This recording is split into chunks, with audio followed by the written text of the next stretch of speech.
Le monde bouge, l'Afrique aussi, amis téléspectateurs. Heureux de nous retrouver au cœur de cette réflexion géopolitique qui s'ouvre à l'instant.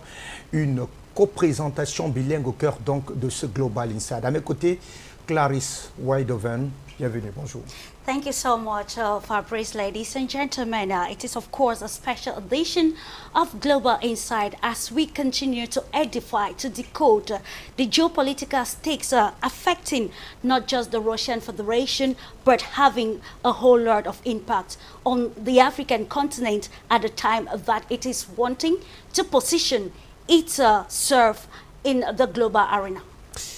Et au cœur des réflexions, cet après-midi, nous nous intéressons avec beaucoup d'acuité autour de ce rapport rendu il y a peu par All Eyes on Wagner qui revient pour planter le décor autour donc, de cette guerre. Donc, les pourparlers de paix sont d'ailleurs en cours pour en cesser le feu permanent du côté de l'Ukraine. Un rapport de All Eyes on Wagner vient donc raviver les débats. Le collectif d'investigation on estime qu'au moins 1417 Africains ont été envoyés de force sur le front ukrainien par la Russie entre 2023 et mi-2025. Les relais en tout cas de ce recrutement se comptent désormais par milliers à travers le continent africain. Un rapport qui tente donc de présenter la Russie aujourd'hui comme étant le nouveau tombeur de la jeunesse africaine. Quel est le réel objectif de ce rapport commandé par la prédation occidentale au lendemain, bien entendu, de la démarche de la Fédération de Russie qui a décidé d'exposer notamment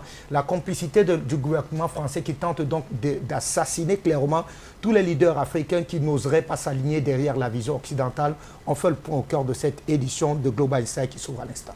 Absolutely, Fabrice, just to say that it is imperative to remind ourselves that the launch of the Russian special military operation in February 2022 captured global interest, particularly across the African continent. However, many did not and still do not grasp the true dynamics of this proxy war, which involves NATO and Western nations.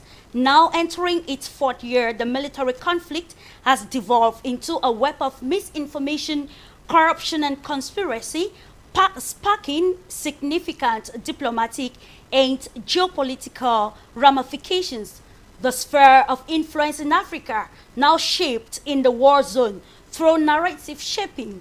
A recent report by the collective, All Eyes on Wagner, a seemingly anti-Russian propaganda machine, claimed that the Russian government is forcefully and illegally recruiting young Africans without military training experience to fight on Ukraine's front lines, a claim that has been refuted by the Russian ambassador to the Federal Republic of Nigeria, who asserts that, and I quote, West's main objective is to demonize Russia, emphasizing that there is no official recruitment by the Russian government and urging journalists to investigate the matter on the ground. The controversial report alleges that about 1,400 Africans from countries including the Republic of Cameroon, Nigeria, Ghana, and others are fighting for Russia in Ukraine. However, it's important to note that both Russia and Ukraine have foreign fighters, including Africans, who are largely recruited in accordance with the UN Geneva Convention on Warfare, often facilitated through private companies. The realities of war set in. Casualties of war are appalling, but what can be done? This raises questions about the agenda on avoidable stakes of war. It is actually a political tool. Political theorist Karl von Karlsworth Fabrice stated that war is the continuation of politics, by other means framing it as a political tool rather than an isolated event. So at this juncture, Africa must evaluate all external actors based on tangible results rather than rhetoric.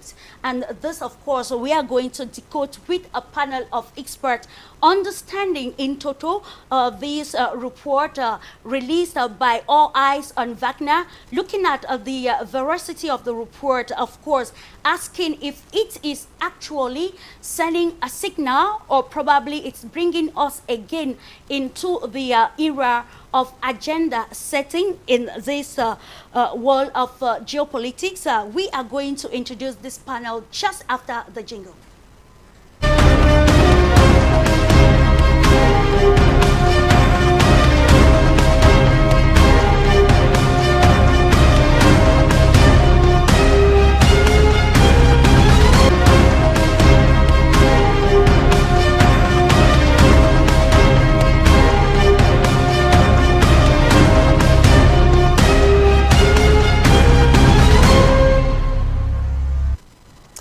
Et voilà, de retour donc sur ce plateau avec le panel d'experts qui nous accompagne le temps de cette réflexion. Très rapidement, on va retrouver depuis Yaoundé M. Awana Teba, vous êtes CEO de Enanga Holdings, c'est au Cameroun. Merci d'être avec nous depuis votre position géographique. Bonsoir.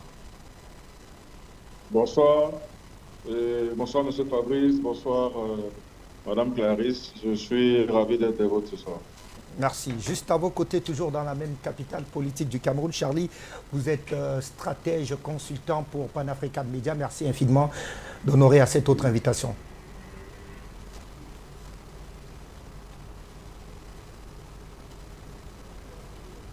Allez, on espère l'avoir dans un court instant, alors que le panel sera progressivement découvert avec vous.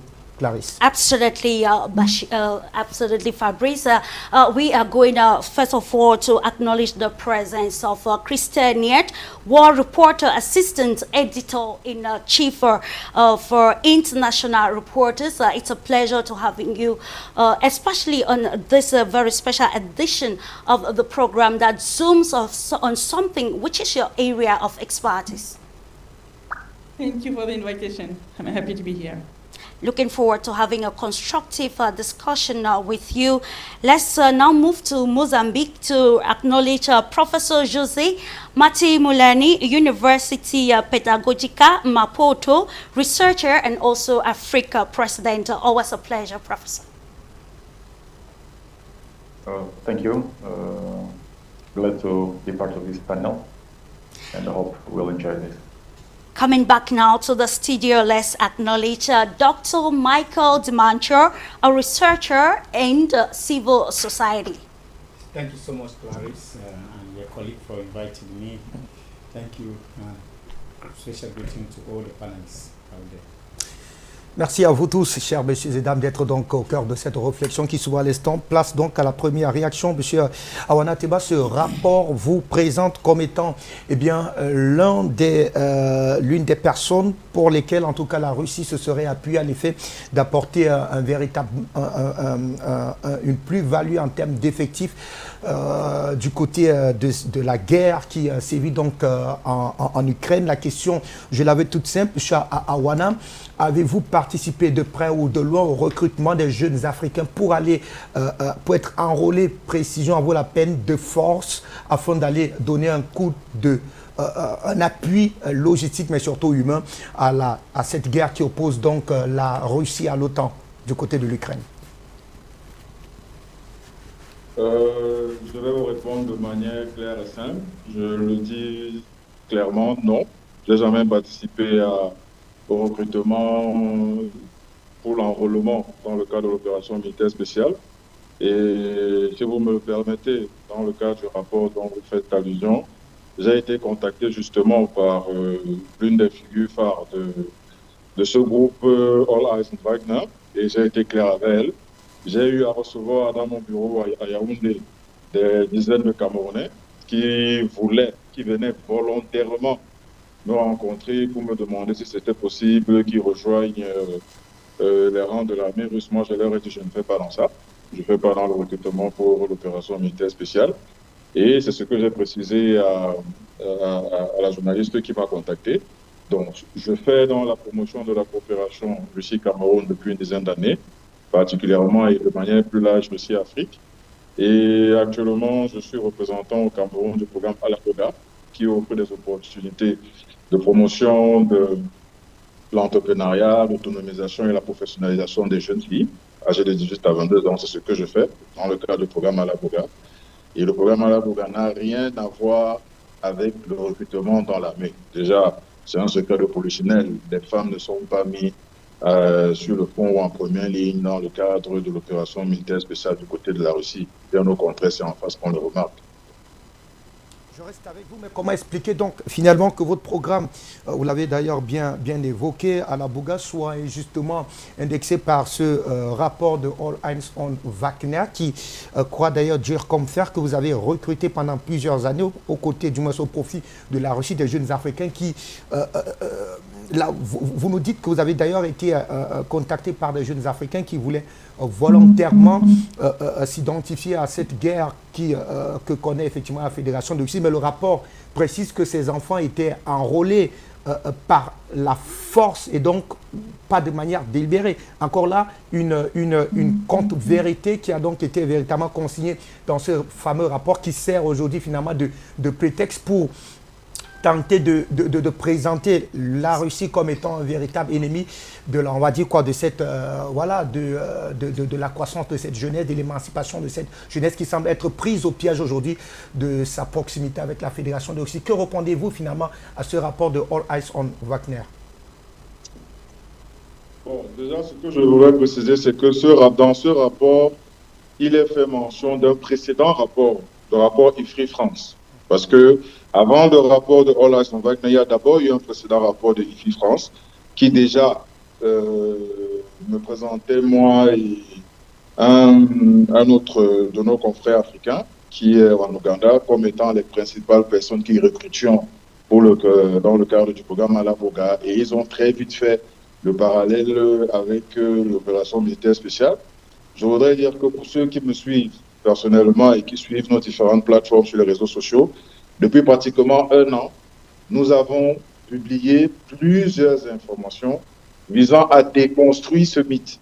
Parce que le programme Alaboga, c'est comme tout programme français ou bien canadien ou allemand qui offre des opportunités aux personnes ou alors aux jeunes dames de près de 85 pays. Donc, lorsque c'est un programme français, allemand ou canadien ou autre, ça ne pose pas de problème. Je ne comprends pas pourquoi est-ce que le programme Alaboga devrait poser problème, surtout que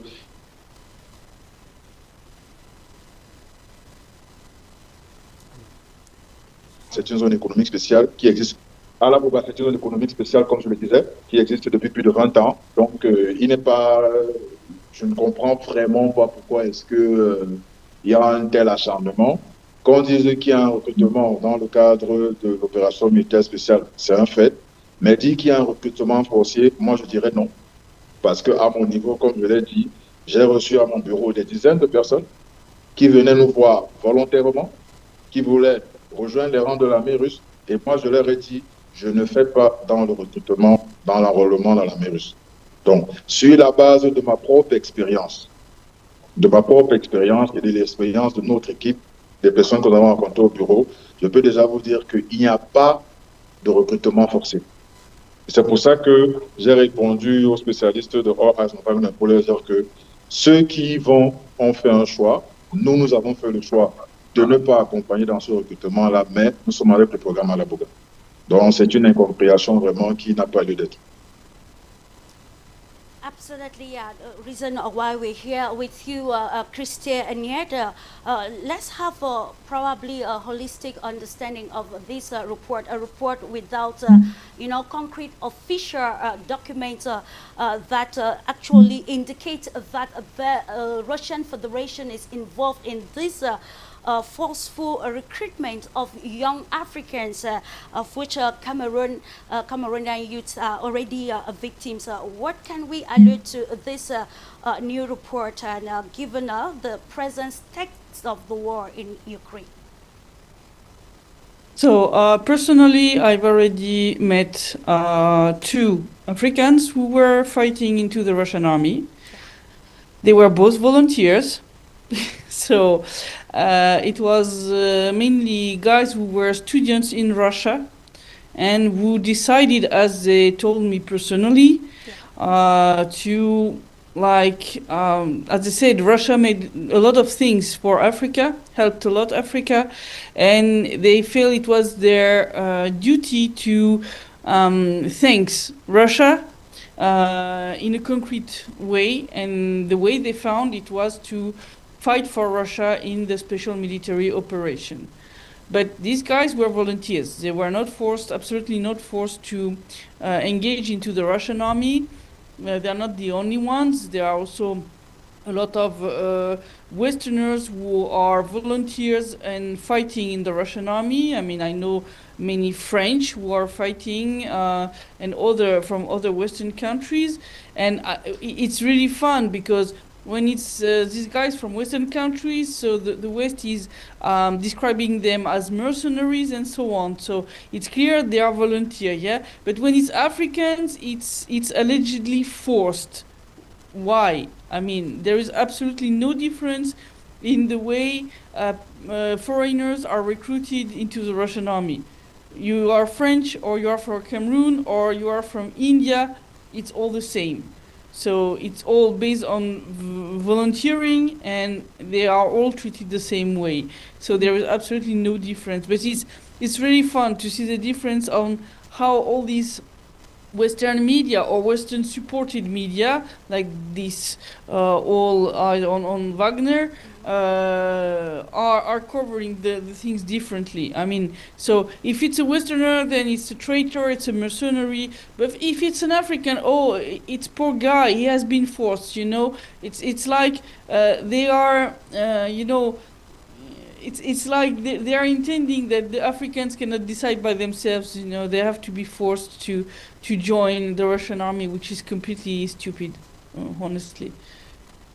And that is where the problematic lies with you, Professor Jose Matemolani, who is actually fully aware of the terrain in Moscow, in Russia, to be very general. Can we say that this recent lopsided report by All Eyes on Wagner are an early warning or probably a system, or probably can we just say it's some sort of a Western narrative machine given the geopolitical stakes of the war in Ukraine? Well, thank you. In front of the situation that we can call business as usual, the propaganda business as usual, meaning that, you know, nowadays or in these times, in this geopolitical reshaping of the world system, Africa is one of the strongholds for the new powers, or let's say for this global South powers, including Russia, if not even not being a southern country, but the country, a power that is among the leaders of this process. So knowing that, it's very temptful, let's say so, for the Western countries, for the Western powers to undermine the African perception of Russia or of this new movement, the South countries, the South powers. So unleashing such reports, misinformation and disinformation, well, they aim to create some,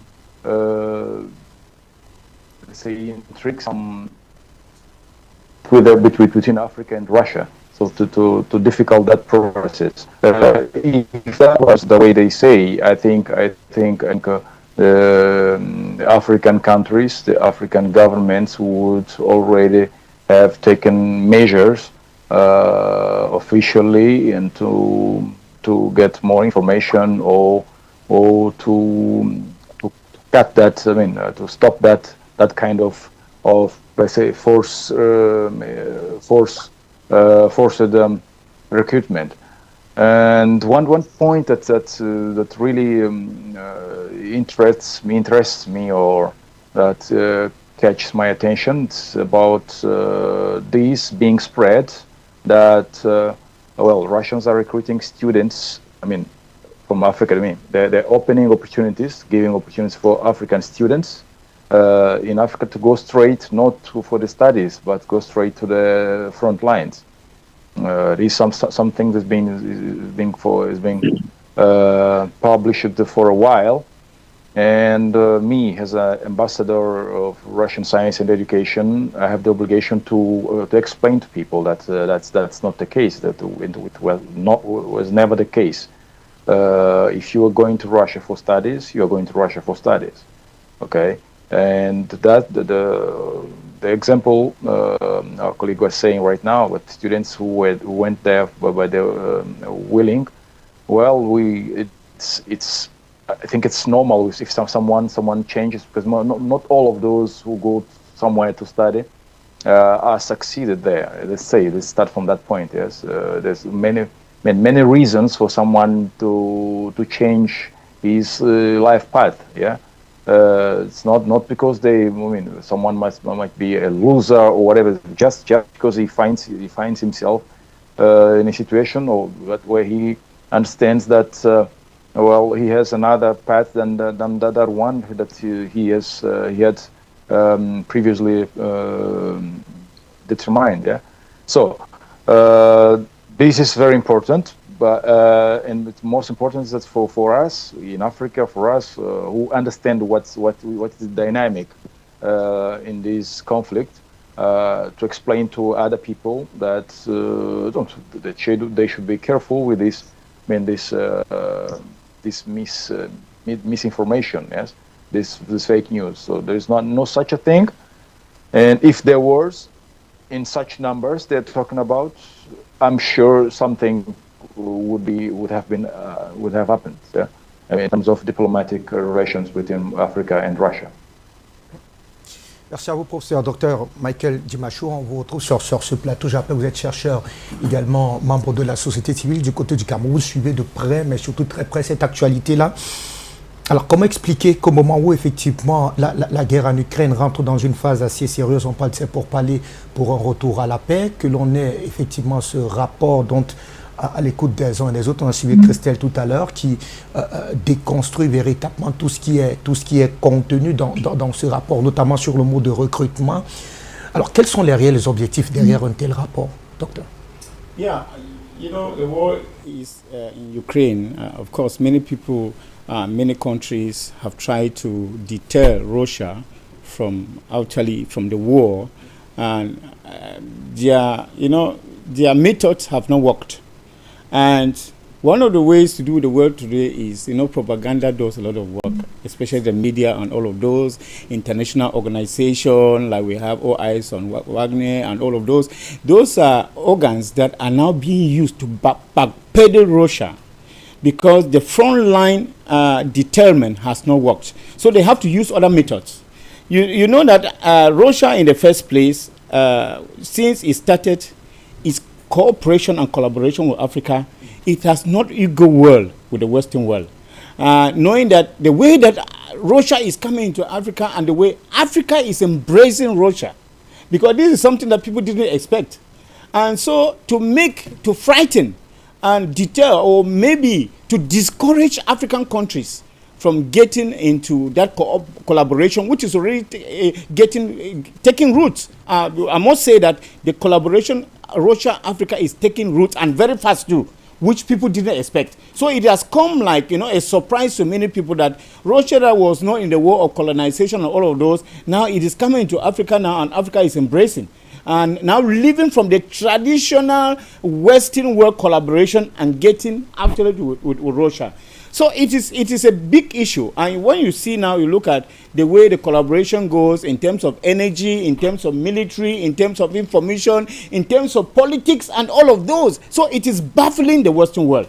So there is a way in which the Western world has to use to deter or to distract people. And, one of the things we always say in local parlance is that you need to always give a dog a bad name in order to hang it. This is what they want to do with Russia, to tarnish the image at every level. And now they are telling Africans, you see, this is the country that you're aligning with now, which is recruiting Africans and sending into the war front, even on train, because it is not just about recruiting. They are saying that they are even recruiting on train African youth and sending to the war front.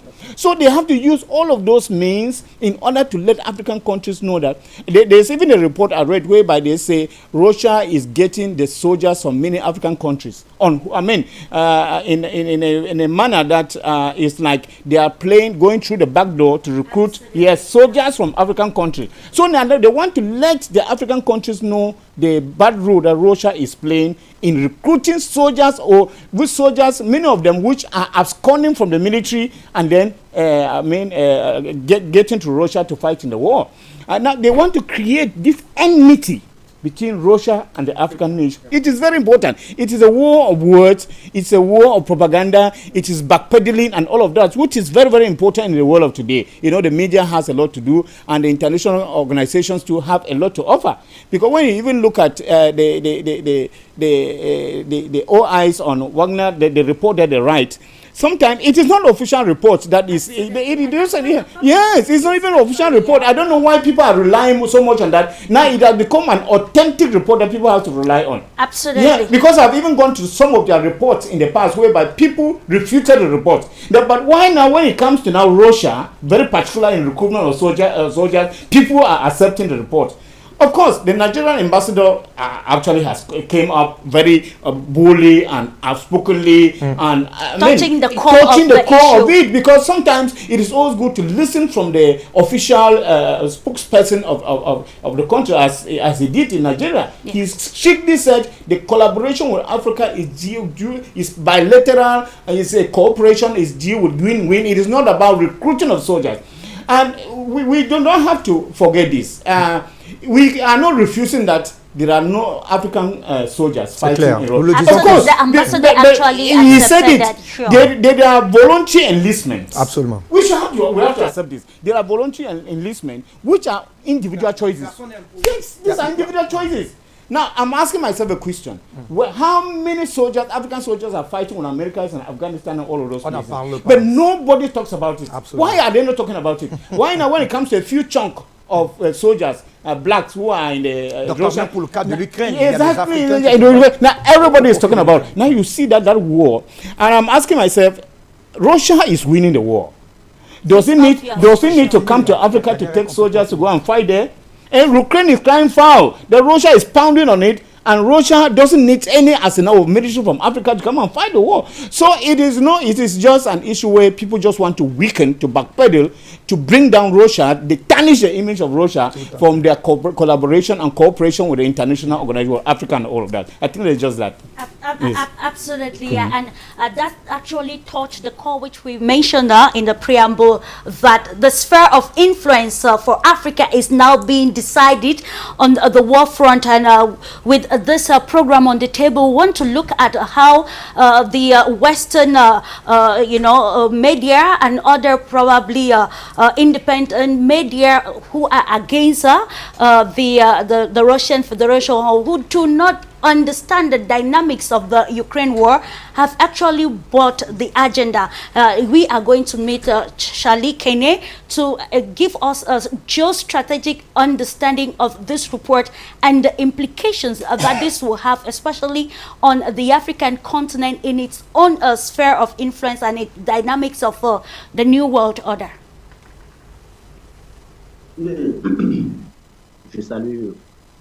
Je salue déjà tous les illustres copadélistes. Je vous salue particulièrement sur le plateau. Je salue également vos fidèles téléspectateurs.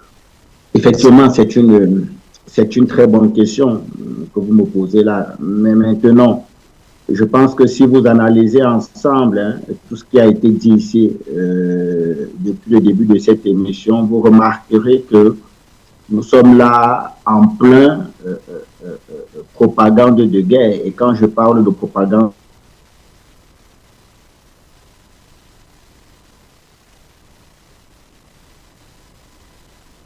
Allez, des soucis de liaison avec Charlie, on espère qu'il va nous retrouver dans un court instant et évoquer cette propagande de guerre. Je préfère rester avec vous, Christelian. Vous êtes notamment, vous avez plusieurs fois sillonné le Donbass. Vous avez d'ailleurs été aux avant-postes de cette véritable opposition entre la Russie et l'OTAN sur le théâtre. Oui, oui, Charlie, on vous retrouve.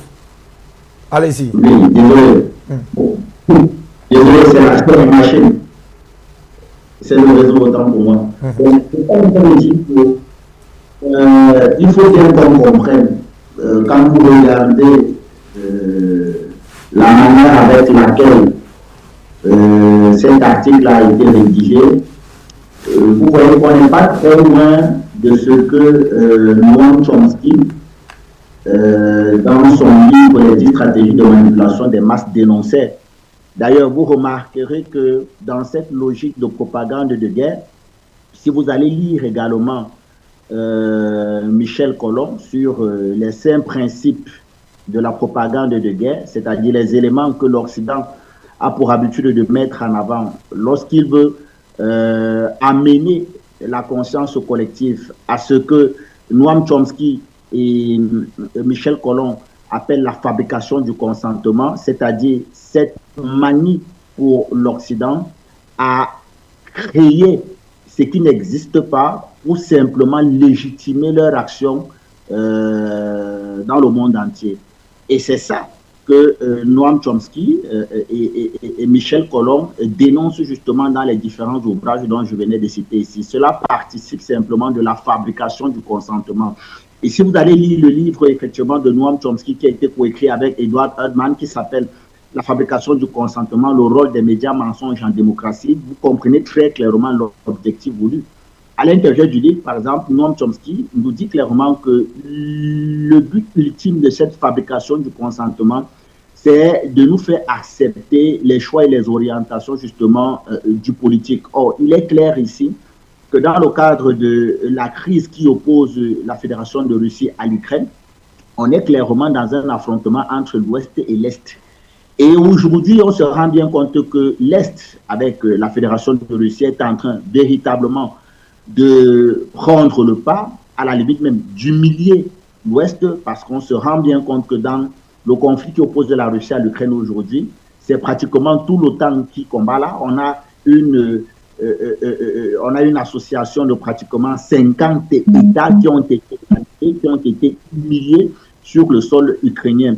Et aujourd'hui, vous sentez effectivement dans la perception populaire à l'échelle internationale qu'il y a comme une forme de soutien à la démarche russe et de manière générale à l'avènement de ce monde multipolaire dans lequel un certain nombre de puissances de l'Est sont en train d'œuvrer pour justement renverser le monopole occidental sur la face du monde. Et face à cela, vous avez un autre camp qui veut justement, qui entend maintenir ce monopole-là et par là justement use de tous les moyens qui sont les leurs, parce qu'il faut préciser qu'ils sont coutumiers de ce genre de pratique, c'est-à-dire que quand vous parcourez le rapport qui a été fait, et vous voyez très clairement l'idée qui se cache, ou du moins l'intention qui se cache derrière ce rapport à travers la propagande qui est entretenue, vous remarquerez par exemple que pour un rapport qui se veut être scientifique, vous vous rendez très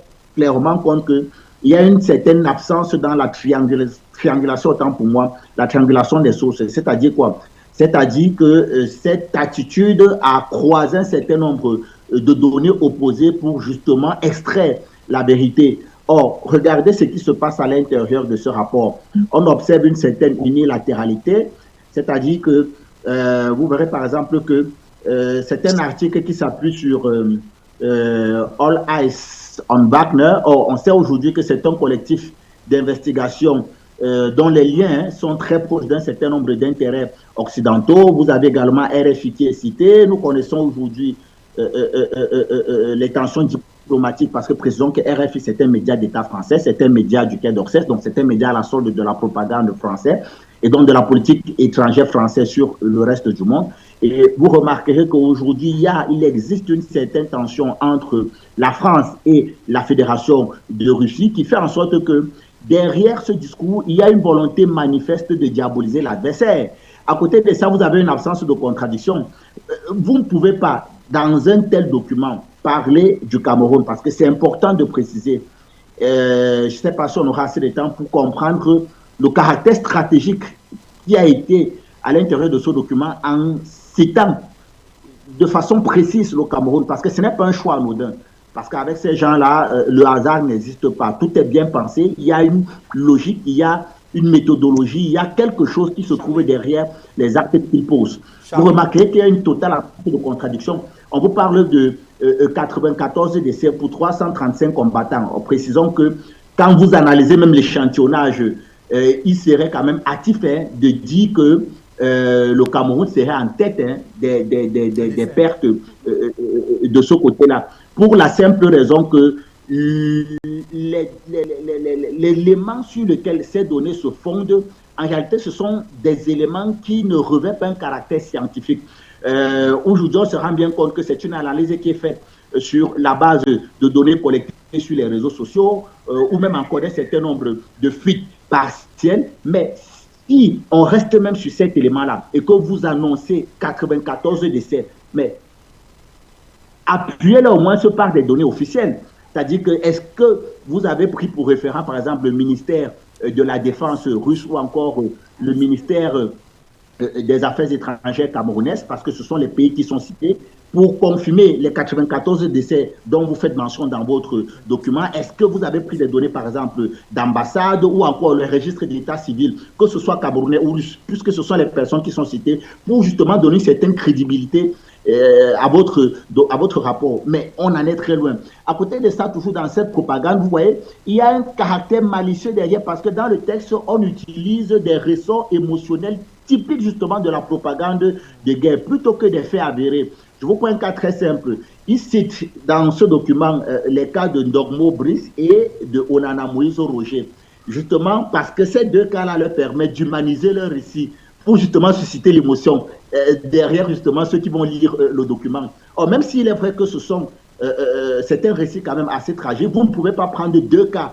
individuels qui en réalité sont des cas isolés pour justement constituer cela comme étant des preuves statistiques démontrant qu'effectivement le Cameroun serait le pays ayant le plus ou alors rencontrant le plus de pertes dans le cadre des ressortissants étrangers engagés dans cette crise-là. Donc vous voyez qu'il y a un caractère, il y a une volonté derrière d'utiliser, de faire naître l'émotionnel pour justement présenter ces cas-là comme étant des cas gravissimes. Regardez même le vocabulaire qui est utilisé. Ils ont utilisé des termes à l'intérieur comme attirer, promesse. D'ailleurs, il ne manque pas dans ce rapport de préciser que la plupart de ces combattants-là manquaient d'expérience. Autrement dit, on a l'impression qu'on a pris des individus à qui on a remis des armes et on a envoyé sur le front combattre.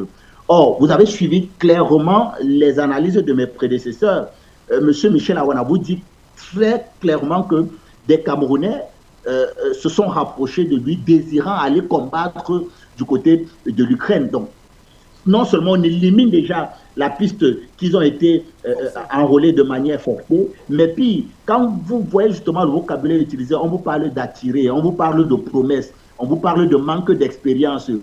Vous comprenez que derrière, il y a une volonté manifeste qui vise à dépeindre justement les recrues là comme étant des victimes qui ont été manipulées, ce qui, ma foi, relève plutôt d'une analyse d'opinion et non véritablement de la science militaire. Nous sommes clairement dans une dynamique de propagande, dans un discours qui vise simplement la fabrication du consentement. Et comme je vous le disais tantôt, le but ici est premièrement de casser la dynamique en cours, que ce soit à l'échelle internationale et plus encore sur le continent africain, parce qu'on se rend bien compte que sur le continent africain, on observe un certain rapprochement, que ce soit étatique et même au niveau des masses. Il y a un sentiment qui voit aujourd'hui la Russie comme étant des partenaires fiables de l'Afrique, mais au mieux comme des personnes sur lesquelles l'Afrique peut s'appuyer justement pour s'autodéterminer. Or, ça contraste un peu avec nos anciens partenaires, ou du moins avec nos partenaires traditionnels, précisément occidentaux. Donc, il y a une volonté manifeste derrière de casser cette dynamique-là, mais derrière, il y a une nécessité de légitimer le discours néolibéral de l'élite occidentale. Parce qu'aujourd'hui, vous remarquerez avec moi que l'élite occidentale est en train d'amener son peuple à présenter la Russie comme étant le diable qui aujourd'hui, après l'Ukraine, voudrait envahir pratiquement toute l'Europe. Et dans cette fabrication du consentement, on voudrait justement amener le peuple justement à être derrière les choix, les orientations et les décisions qui vont être prises justement par l'élite européenne qui, dans la majorité ou du moins dans l'ensemble, vise simplement à engager une guerre ouverte contre la Fédération de Russie. Et donc, quand vous regardez cela, vous comprenez très clairement que nous sommes dans cette fabrication du consentement pour casser une dynamique africaine qui aujourd'hui est en opposition avec les intérêts occidentaux, mais qui, en plus de cela, est en train de donner un certain nombre d'éléments, ou du moins est en train de donner des motivations réelles sur lesquelles les dirigeants africains peuvent s'appuyer pour justement renforcer la coopération et même les liens qui existent aujourd'hui entre l'Afrique et la Fédération de Russie. Yes. Thank you so much. Merci à vous, Charlie Kenyon, pour cette brillante analyse. Christiania, je vous retrouve. Je rappelle que vous êtes reporter de guerre, rédactrice en chef adjointe de International Reporter du côté du Donbass. Nous allons continuer à creuser davantage autour de ce rapport de All Eyes on Wagner. Il précise, en tout cas au sujet, dans le volet d'accusation stratégique, le rapport affirme Christiania que cette mobilisation forcés, restons, utilisons leurs expressions, de cette mobilisation de combattants africains ne serait pas un simple effet secondaire, mais une stratégie russe pour compenser ses pertes et maintenir ses forces sur le front ukrainien. C'est quand même assez paradoxal de comprendre qu'on est unanime, et même les médias mainstream sont unanimes sur le fait que la Russie est en train de gagner de l'espace. D'ailleurs, on a reçu il n'y a pas longtemps Adrien Bocquet qui nous faisait effectivement croire que l'accélération n'est pour parler de paix, c'est pour empêcher à la Fédération de Russie de continuer à gagner de l'espace, des territoires, puisque si 3 mois, après 3 mois, si on continue à maintenir le statu quo, eh bien la montée de l'armée russe pourrait atteindre jusqu'à Kiev. Alors, comment expliquer une telle contradiction dans un tel rapport quand on sait aujourd'hui que la Russie n'a jamais connu une loi de mobilisation générale, contrairement à l'Ukraine qui a dû mobiliser même des personnes qui n'étaient plus en même d'aller sur les fronts de combat?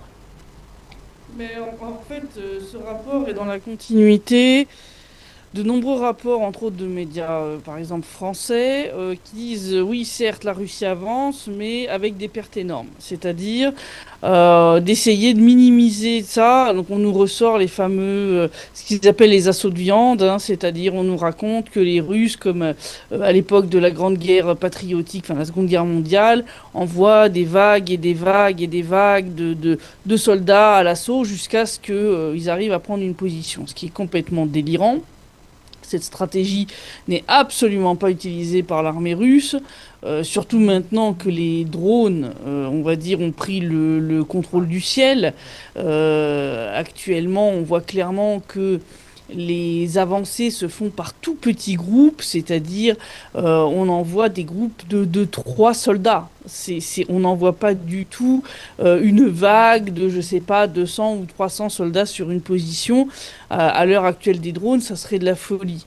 Donc on envoie des très très petits groupes qui peuvent mieux échapper aux drones, et c'est vrai dans l'autre sens aussi, hein. Les Ukrainiens aussi se sont adaptés au changement de tactique de cette guerre.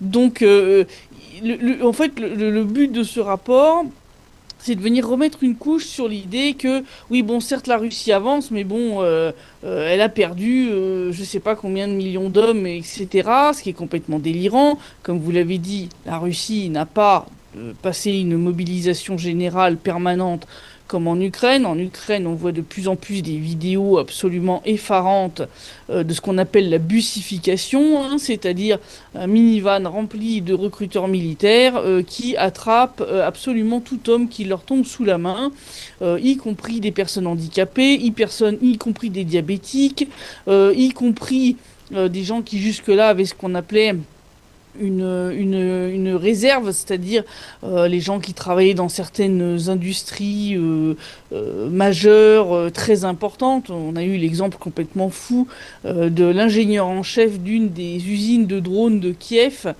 une des plus importantes, qui a été mobilisée comme ça, bussifiée.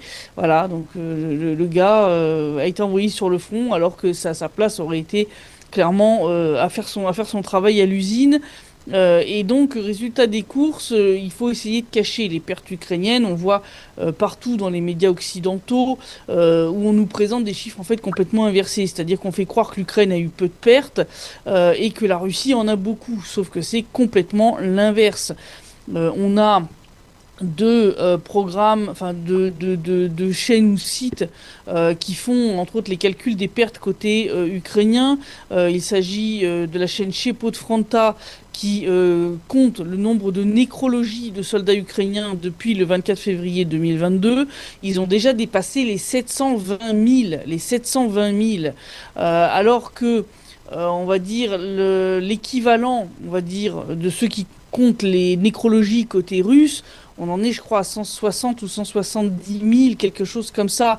Donc forcément, pour expliquer que la Russie, soi-disant, force des Africains à venir se battre, eh bien, il faut justifier ça par ces histoires délirantes de pertes monstrueuses de l'armée russe qui n'existent que dans les fantasmes de ces pseudo-journalistes qui posent des rapports qui viennent en réalité, toutes ces sources d'informations, d'où ça vient.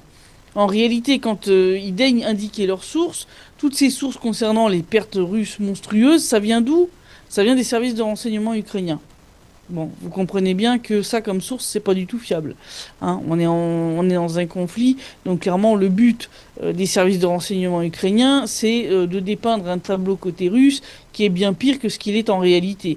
Donc c'est complètement délirant de se baser là-dessus pour estimer les pertes. Donc en fait, ce truc vise à la fois à, on va dire, essayer de mettre une distance entre les pays africains et la Russie en présentant la Russie comme un prédateur semblable en fait aux pays occidentaux. Hein, voilà. Parce que quand on parle de gens qui ont été trompés pour être amenés sur le front, excusez, mais moi ça me rappelle un petit peu plutôt les nombreux combattants venus d'Afrique qui sont venus prêter main forte, entre autres à l'armée française pendant la Seconde Guerre mondiale, hein, qu'on a attiré avec beaucoup de promesses et qu'on a un peu laissé tomber derrière. Hein. C'est voilà, c'est de la belle inversion accusatoire et dans le même temps de renforcer certains de ces récits, de ces narratifs, comme oui, bon, certes, la Russie avance, mais un, c'est très très lent, et deux, elle a des pertes énormes. Donc c'est une pierre deux coups, du deux en un, comme ils font assez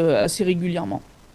Je reste avec vous, Christian, avant peut-être de retrouver Ateba à Wana. Vous êtes investi en tout cas au cœur de ce Donbass plus d'une fois. Le rapport évoque davantage la présence des soldats africains sur les premières lignes de front, notamment quand il fallait reprendre des zones stratégiques. Le Donbass est très certainement des zones stratégiques comme Bakhmout. Avez-vous remarqué, Christiane, vous parlez à toute cette Afrique-là qui nous suit ce soir, est-ce que vous avez remarqué en tant que journaliste véritablement des Africains sur les premières lignes de front dans cette guerre du côté de l'Ukraine? Non, sur les deux que moi j'avais rencontrés, il y en avait un qui avait été blessé sur le front, ça oui, mais le deuxième, par exemple, était à Popasnaya, donc une des localités qui a été libérée en premier en 2022, voilà, et donc ils assuraient en fait la sécurité à cet endroit-là. Donc là, ils n'étaient pas du tout en première ligne, la ligne de front est beaucoup plus loin, elle est à quelques dizaines de kilomètres. Je veux dire, j'ai été en région de Koursk où j'ai pu rencontrer un Japonais qui faisait partie des soldats, des troupes d'assaut, des troupes spéciales Armat. Donc c'est pas typique des Africains. Les Russes montent au front, comme tous les autres soldats qui font partie en fait de l'armée russe, peu importe leur nationalité.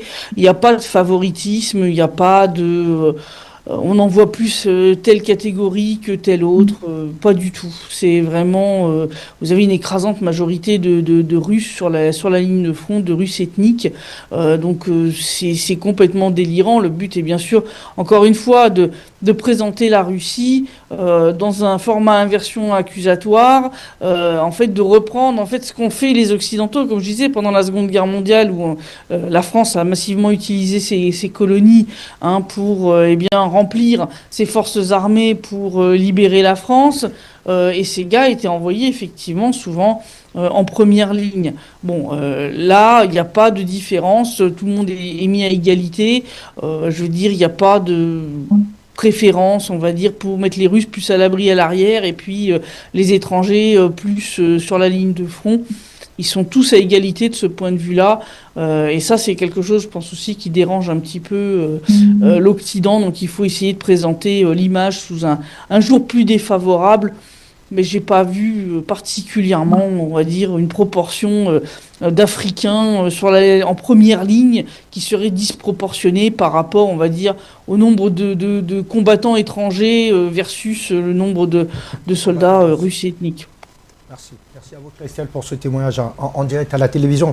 Ateba Wana, je vous retrouve davantage avec cette même réflexion au lendemain on va dire de cette opération militaire spéciale. On y reviendra tout à l'heure sur ce que qu'est ce rapport, mais on rappelle effectivement qu'on voyait effectivement des bataillons néo-nazis qui avaient rapidement investi les rangs de l'armée ukrainienne. Ce que ce rapport, par exemple, n'en parle pas, on y reviendra tout à l'heure. Mais comment expliquer davantage cette contradiction au cœur de ce rapport qui tend à reconnaître effectivement que sur les lignes de front, eh bien, la Fédération de Russie gagne du terrain, que l'Ukraine n'a même plus assez de moyens pour se défendre, mais que paradoxalement, cette même Russie soit obligée de faire recours à une aide parallèle venue du continent africain à l'effet véritablement de pouvoir enflouer ses rangs.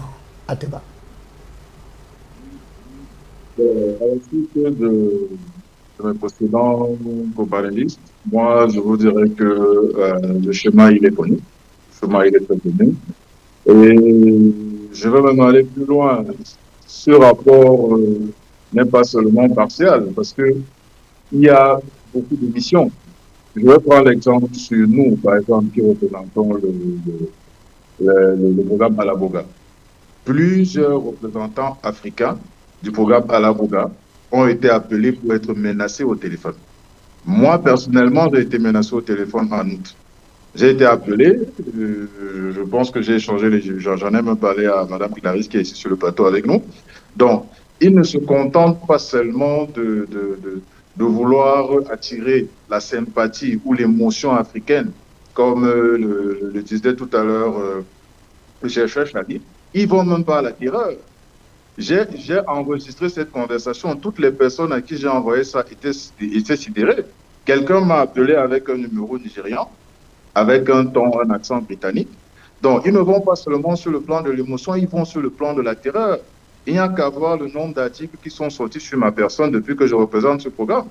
Donc, vous êtes même, je dirais même que mes compagnons sont même un peu gentils quand ils disent que ils y vont sous le coup de l'émotion et tout. Moi, par exemple, j'en suis arrivé à un stade où il y a des rapports dans mon pays, où il y a des rapports officiels qui ont été déposés dans certaines institutions de mon pays, où on me présente comme un agent recruté de services secrets russes, je serais de services secrets russes, je serais payé par le gouvernement russe et tout.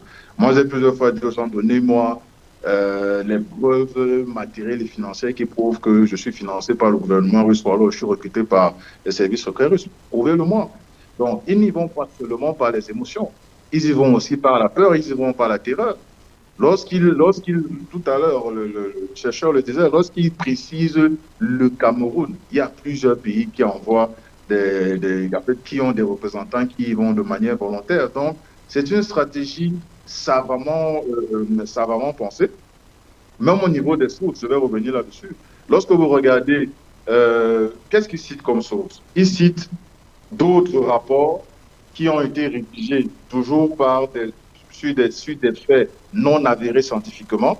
C'est-à-dire, il y a un premier rapport qui est publié, par exemple, en 2023, un deuxième rapport qui est publié en 2024, et ces deux premiers rapports deviennent des références pour toute une série de rapports dont les faits n'ont pas été prouvés, les faits n'ont pas été avérés. Donc, là, on est vraiment dans une stratégie de guerre, on est vraiment dans une stratégie de s'attirer au maximum la sympathie de plusieurs Africains, de plusieurs administrations et gouvernements africains pour que tout ce qui vient de la Russie soit diabolisé, tout ce qui vient de la Russie soit stigmatisé. Lorsque vous allez parler d'un projet Russie qui n'a même rien à voir avec l'opération militaire spéciale, Ben, on va vous dire oui, dans le contexte là, vous savez, machin. C'est pour ça que moi, tous les journalistes qui me reçoivent, qui me contactent, et ils le savent, je leur donne ma version à moi, je leur donne les éléments, je leur donne des références de tout ce que nous avons publié sur nos plateformes, pour que les gens se fassent une opinion. Moi, je voudrais dire que, sans vouloir me répéter ce que mes companélistes ont dit, il faudrait vraiment que les Africains se réveillent. Il faudrait vraiment que les Africains Alors, euh, Antoine, réfléchissent eux-mêmes. Antoine, oui, je reste avec vous pour tenter de sortir, puisque vous convoquez là la responsabilité des Africains. Comment expliquer, effectivement, tout à l'heure, on a convoqué le caractère quasiment, j'ai envie de dire, délibéré de la part de ces jeunes Africains qui acceptaient aller combattre du côté de la Russie. Mais on a là le gouvernement nigérian qui a dit dénoncer les recrutements illégaux. Comment expliquer la posture d'un État comme cela qui a pourtant tous les leviers nécessaires pour pouvoir faire le fact-checking, à l'effet de savoir que leurs ressortissants y allaient de manière volontaire, il n'y avait aucune contrainte de la part de la Fédération de Russie à l'effet d'enrôler les citoyens africains pour aller effectivement alimenter les fronts de combat. Vous avez la responsabilité des gouvernements africains. Il n'y a pas que il y a les gouvernements et leurs différentes institutions sécuritaires et tout. Vous doutez bien que dans cette opération-là, il n'y a pas que des civils qui y vont. Il y a des hommes en tenue qui trouvent que peut-être le salaire est attrayant ou alors qui trouvent que c'est plus avantageux pour eux d'y aller. Moi, au-delà de ceux qui sont venus me rencontrer pour vouloir volontairement, pour vouloir être envoyé et que j'ai refusé, moi j'ai été contacté par des familles. J'ai été contacté par des familles qui m'ont dit après que pour faire pression sur les recruteurs, parce que les recruteurs sont connus, tenez-vous tranquille. Quel que soit le pays où il y a ces recrutements-là, beaucoup de gens connaissent qui sont ces recruteurs. Lorsqu'ils mettent mon nom en avant, vous croyez que s'ils ont mon nom parce que je suis dans le cadre de Alaboga qui n'a rien à voir avec l'opération militaire spéciale. Si je sais qu'il y a des recruteurs qui sont connus et qu'il y a des gens qui connaissent ces recruteurs-là, vous pensez vraiment que ces gens-là, ces gens qui rédigent ces articles ne sont pas au courant de ça? Ils savent où sont ces recruteurs, ils connaissent leur nom. Mais pourquoi ils ne les citent pas? Pourquoi ils ne disent pas la vérité là-dessus? Parce que justement, ça rend un certain nombre de personnes que la vérité ne soit pas dite. Parce que si on commence à citer ces recruteurs vont vous donner des éléments. Moi, j'ai été dans des groupes Telegram où il y a des recruteurs, il y a des gens qui ont fait des témoignages sur comment les recrutements se passent. Ils ont donné des références sur ces recruteurs-là. Je parle des groupes Telegram camerounais où il y a 10, 20, 30, 40 000 personnes qui sont à l'intérieur. Les recruteurs sont connus, les références sont connues. Vous voyez un peu. Donc, interroger la responsabilité des Africains, interroger la responsabilité des gouvernements africains, c'est le lieu de le faire. Parce que tous ont ces informations-là. Même les gouvernements africains, il y a des pressions qui sont faites sur nos dirigeants. Et là, c'est le lieu pour moi, permettez-moi d'appeler tous les Africains à soutenir nos gouvernants, à soutenir nos dirigeants. Parce que parfois, ils ne restent pas muets parce qu'ils veulent rester muets. Ils restent muets parce que peut-être ils ont des pressions, ils ont des contraintes, ainsi de suite. Donc, il faut interroger la responsabilité des uns et des autres. Pourquoi les chaînes africaines, il n'y a pas plus de chaînes comme la vôtre qui en parlent? Parce que justement, là, maintenant, il faut interroger le financement de plusieurs chaînes de télé, de radio, des médias africains. Nous connaissons tous les programmes qui sont mis en place pour vraiment que certaines chaînes, la majeure partie des chaînes subventionnées par ces programmes occidentaux-là, vont se permettre de faire une enquête ou alors de prendre le risque comme vous, d'inviter des gens comme nous qui vont dire la vérité sur les plateaux. Non, c'est vraiment préparé, c'est vraiment bien planifié. On est en pleine guerre géopolitique, en plein mouvement international qui font que les Occidentaux, chacun dans son ancienne sphère, parce que comme ils appelaient ça, son ancienne sphère d'influence, veut se repositionner quelque part. Donc, moi, c'est ce que moi je pourrais dire. Maintenant, il faudrait que les uns et les autres, au regard de tout ce que nous avons dit, au regard de tout ce que nous mettons à leur disposition comme information sur les plateformes, les différentes plateformes, qu'ils se posent les bonnes questions, qui prennent le temps de vérifier les informations, qui prennent le temps d'aller eux-mêmes chercher, comprendre où est le problème, où est-ce que ça se trouve. Moi, j'ai des parents qui m'ont appelé pour me dire vraiment, au départ, vous nous disiez que c'était une politique de sabotage. Maintenant, quand on regarde ce que vous publiez, ce que vous dites et ce qui est dit dans ce rapport-là, on comprend qu'effectivement, c'est une politique de sabotage savamment préparée. And this brings us to understanding the core with you, Dr. Michael Dimancho, that we are in an era of information war. To note that 4 times I've been to the Donbass, and of course, like the ambassador of Nigeria said, to be able to ascertain the veracity of this report, it is imperative to go into fact-checking or probably visit Russia to have first-hand information about the real stakes of the war in the Donbass. And it brings us to understanding this information war, and which has used the human fabric of the war, because you know we are talking about young Cameroonians and Africans who have died as a result of their involvement in the war. But then the underlying factor is an information war with some sort of plethora of consequences that can frustrate the diplomatic gains between Africa and Russia, and particularly put the African continent again in a state of uncertainty. Exactly, Clarisse, you must know that the world of today, no country, no organization can thrive without the information. And the information now is bringing a new narrative to how people have to look at the world. And given that, especially the international media now, because the Africans, it's a pity that we believe so much in what comes from the outside world. And sometimes they sell us illusions. Talking about information, I will quote Malcolm X, who says that the media is such a very, very powerful tool that can transform an illusion to reality. And most of these illusions, you know, it's empty. El Dorado, you know, it's nothing there, like a mirage, you know. They transform it to a reality in which many people believe in. And until you get into the deeper meaning of it, to deconstruct, because we also have to talk about this. There is an issue of deconstruction, sometimes which is very, very difficult to do. Yes. And again, I want to quote George Orwell, who says that the media can turn an innocent to be guilty, and then the guilty innocent. Yeah, that is what is happening in the world today. And therefore, the media has a lot of role to play. And that is why most organizations turn up to the media to be able to drive across what they want to send. And unfortunately, for us Africans, we go after what is empty, you know. Perhaps because of the frustrations that we have in Africa and all of those, we do not believe in our own selves. But then we have to be very, very careful, especially we are talking about Russia, which of course has woken up, I want to say woken up from sleep. And it is out because it is contrary to what we had with other colonial masters, whereby they had their colonial pacts and which we just have to follow. Russia comes to Africa with a win-win kind of an agenda, which is not, it doesn't augur well for the other world, for the other Western world, because they are even very surprised that there is a Western world country that can come to Africa and offer an agreement on a win-win kind of a stuff. And in terms of the media, in terms of, you know, military, in terms of energy, in terms of most of those things. And one of the best way to let the world know that Russia is only selling an illusion to African is to use the media in order to project some of these things as fake, or some of these things.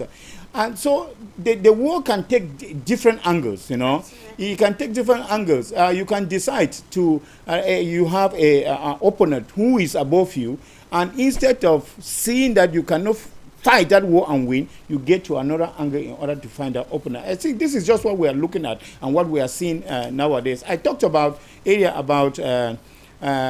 enlisted volunteers, those who actually want to get to Russia for, I mean, you know, individual choices that they make. And when the media now wants to use individual choices to generalize it and make it as if those are actually things that are tailored by Russia, it is wrong. And when you look at the Russian defense about it, it is very, very important to look at it, because most of the defense, they tell you that it is fake. Because, you know, there are some information actually that when we look at like the all eyes on Wagner, that is vulgarizing this information, disseminating information. There are some information that you can only authenticate it when you get it from the government sources. And we find that most of the information deals with military and classified information. And I ask myself, yes, how do they get this information already to authenticate to say that is right when most of this information are classified information? And now they sell it to the world, and now people want to believe it. So it is important that we have programs like this in order to deconstruct most of those things, because when you don't deconstruct, and of course, official voices like that of the ambassador we listen to, but and I also think that it is not enough for the ambassador to Nigeria to speak. I think that we need to have other ambassadors to rise up and talk and be able to sell the goods and the objectives and the goodwill of Russia to Africa, because many of us are enjoying it. Because when I look at the cooperation, we look at the Russia-African cooperation, for example,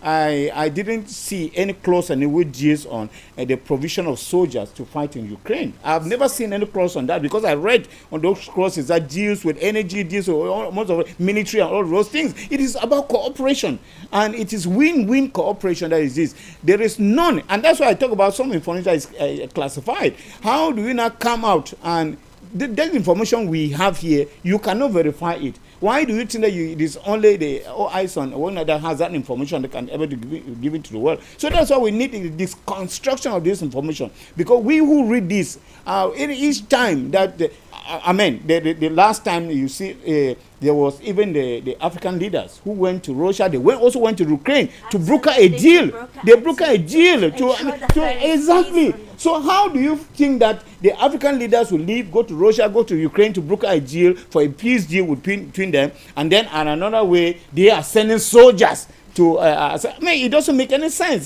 So when we get information as such, it is always good to analyze and be able to bring to bear what is authentic and what the world needs to hear, and what Africa needs to know in general. And let us just know that this is an agenda, as I said earlier, that is being set by by America, by other Western world, in order to put down Russia, because they have tried every way. They have seen even that the fight, you know, that Russia is engaging is a fight that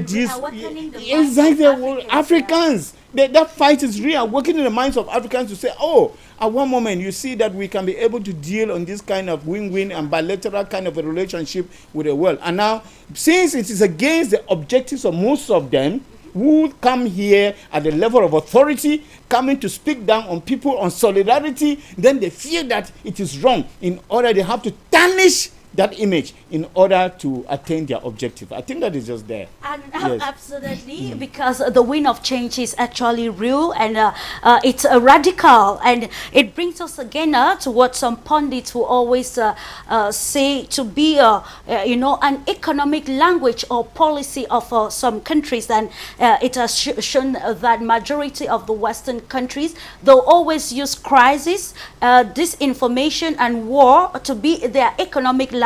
And probably while doing this true narrative shaping, they put the minds of the population in, to be a battlefield of trying to ascertain what is true and what is false. And this is with you, Professor Jose Machimolani, because when we want to look at the media landscape in Africa and how they actually reacted to the revelations from the All Eyes on Wagner report, you begin to ask how we can try to educate or decode how this has created some sort of a conflict of the minds among Africans, particularly the media, and what the way forward out of this to ensure that the narrative shaping Africa and its relationship with Russia is not actually tainted and somehow building a very, controversial future for the continent of Africa in this multipolar world. Well, thank you. And I think we are giving too much power, too much spotlights this organization, these reports. So actually, we're empowering it. But if if it wasn't for a good cause, they said before about preventing, about giving right information to young African students who want to go, who have the wish, who want to go to Russia for studies. Well, it wouldn't be that much. I mean, the legitimate to be here talking about this fake reports and fake news, you know. But as you said, Clarisse, I mean, the misinformation. Well, in Africa, where we have, I mean, still huge gaps on educating people on how to understand these realities, yes, from abroad, from far away, yes. And when it comes to Russia, it's doubly difficult because you know, you have the language barrier. So yes, that's important. We are sitting here talking about debunking this fake news, fake report. And well, in terms of the outcome, I mean, the outcome is just meant to exhort or to tell the people, African students, African leaders, to be more, yes, the colleague was saying that, to be more proactive on debunking this kind of reports. I mean, not reacting directly to these reports, but from time to time, I think also that it would be and should be the mission of the Russian ambassadors all over the African countries to come out and do so. Although I know, yes, not the ambassador of Russia in Mozambique had, I mean, a speech on that matter, and a war for is misinformation, so that everyone who wanted to go to Russia for studies, he may go and not being. It will not be enlisted forcibly, or even, I mean, to war in Ukraine. So, my message to the African young people who want to go to Russia for studies is yes, you can, and you will understand that what we're talking here. You understand from the inside, you know. You understand the dynamics of the life and Russian lifestyle of the conflict itself, because you'll get more information, real information from the ground, and you will not be, I mean, fed with these numbers, yeah, like, okay, Russians are dying in millions, while Ukrainians are winning the war. But if you look to the map, to the field, you understand that you'll see that it's totally, I mean, the contrary. So there's no such a need of Russia coming to Africa and make those kind of campaign. Yes, and again, has said before, everyone who is going through willing. Yeah, he wants to go to do it. He's a free person, and mostly for those who have skills for that. So why not? But it's not generally, I mean, a recruitment for everyone, for all Africans. So we have to think about that. Thank you. With you, Professor Jose Matumilani. Here we want to look at the responsibility of African governments regarding a situation like this. Some, I don't know who mentioned that African countries are actually under some sort of pressure. We saw that pressure on the president of South Africa, Cyril Ramaphosa, that actually caused a diplomatic rift between the country and the USA. And we are aware that the US and other, Western nations have been advocating for a recolonization of the African continent, saying for sure that they want to maintain the rules-based order where the US is the major superpower. How can we correlate all these dynamics and then probably the assignment or the role of the African government to ensure that the trajectory or the communication trajectory for the country actually reflects the realities that will propel it to the position where particularly the Sahelian nations are already taking us?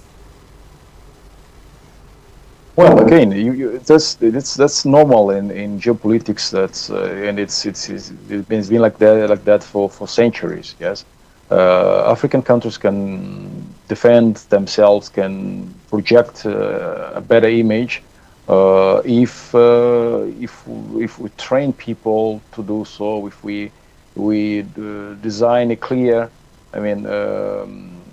informational policy. In terms of, you say yes, in terms of propaganda of them, in terms of the propagating the African objectives, the African view of the world. So to stop being seen as victims or the inferior continent of people, we'll have to do more. Okay, we have to do more in terms of having specialists. And clear media policies that can mitigate this kind of perception that the Western countries try to put over our image. So I think what you say before is we've seen with President Cyril Ramaphosa. Well, in South Africa, it's very powerful. They have means to, in terms of Africa, not only, but we saw that it wasn't that easy to retain contain that pressure, and sometimes just have to let it go and keep on doing what you have to do. Yes. Because if you start looking at each barking dog, well, you may not succeed to what you have intended to do. So I think, well, we have to play smart, but very proactive. That's the point. Positioning strategically and of course writing the real strategy or trajectory for the African continent in the new world dynamics, Fabrice. Dr Michael, je vous retrouve avec une préoccupation quand même assez intéressante. Je voudrais également davantage écouter juste après vous, certainement Christelle, sur cette question. On voit ces derniers mois une forme de paix ou alors de main tendue, de rapprochement entre l'Union européenne et la Fédération de Russie. On se sera attendu peut-être qu'il y ait une forme de paix de bras pour que l'Union européenne soit réintégrée dans le cadre de ces discussions. Là, on nous sert véritablement un affront, parce que ça, il faut le dire, ce rapport est un véritable affront, puisque l'Union européenne veut davantage continuer à présenter, vous l'avez d'ailleurs dit, continuer à peindre la Russie en noir comme étant véritablement ce pays qui veut du mal au continent africain. Est-ce à dire finalement que cette paix des braves n'aura pas lieu entre la Fédération de Russie et l'Union européenne? Well, you see, everything is strategy and diplomacy. Diplomacy is something that takes time. Sometimes we expect things to be done as fast as we want. But you should know that diplomacy depends on what each party stands to win, because in every diplomacy there must be a win-win. Yeah. This is very important that we have to know. It is not like the European Union will get to Russia and maybe want to offer them something on the platter of gold, or Russia wants to offer them something on the platter, not knowing what they are going to gain. But you also understand that the approach or the extension of hand towards from the European Union to Russia is also being, motivated by the American influence of the world today. Absolutely. You know that the world order, there is no more world order. This is one thing we have to know. There is no specifically a world order you say that this is how things are supposed to be done. Yeah, traditional way of doing things now. America has shown us that there is no traditional way of doing things. That you can get up each morning and say, okay, I'm bumping this place and I'm doing this, and nobody argues them. Absolutely. So there is no world order any longer. And you see that one of the things that the European Union is, I mean, they are at the tight corner because they are uncomfortable with American influence in the world today. Absolutely. This is one thing we have to note. And they have seen that if there is a power that is also getting closer and which also has a weight like America that is feared in the world, is Russia. And that if they get this closeness with Russia in negotiating diplomatically with Russia, maybe they can deter even Americans from some of the things they are doing. You know of the union of Russia and China and South Africa. Yeah, that is a powerful one. And China stands there like, you know, like the head boy of this union. And of course, if you want to negotiate or strike a deal with all of these countries, you have to first of all get to Russia. It is very, very important. But then the world today needs peace. You understand that even with the UN too is limping. There is an American Secretary of State who said the UN should be dissolved. So a lot of things are already happening now that the European Union is looking ahead and they have to strategize. They have tarnished the image of Russia in the past. That one you know. And that they have seen that fighting a war, physical war, sometimes it is not easy to win. That one of the things that wins and is sustainable in the world is diplomacy. And that is why they are extending a hand of fellowship to Russia. Things may not get well for them because Russia too is standing on its own pedestal and telling them, okay, in the past, this is what the world has looked them to be. Because Russia too went through sanctions. And they have suffered in one way or the other because of the sanctions. Now, if the European Union is coming now, there are a lot of negotiations that have to be done before actually that a truce is made. So it is important already that something starts. Because in diplomacy, when it starts, it is important. And that negotiation may go behind the door. There is this issue like diplomacy du carrefour, which of course spoils everything in all negotiations. Yeah, of course. So it is very important that you know that in every diplomacy, there is this win-win, and that there is need to be order, to be discipline, and that people should have a vision of what.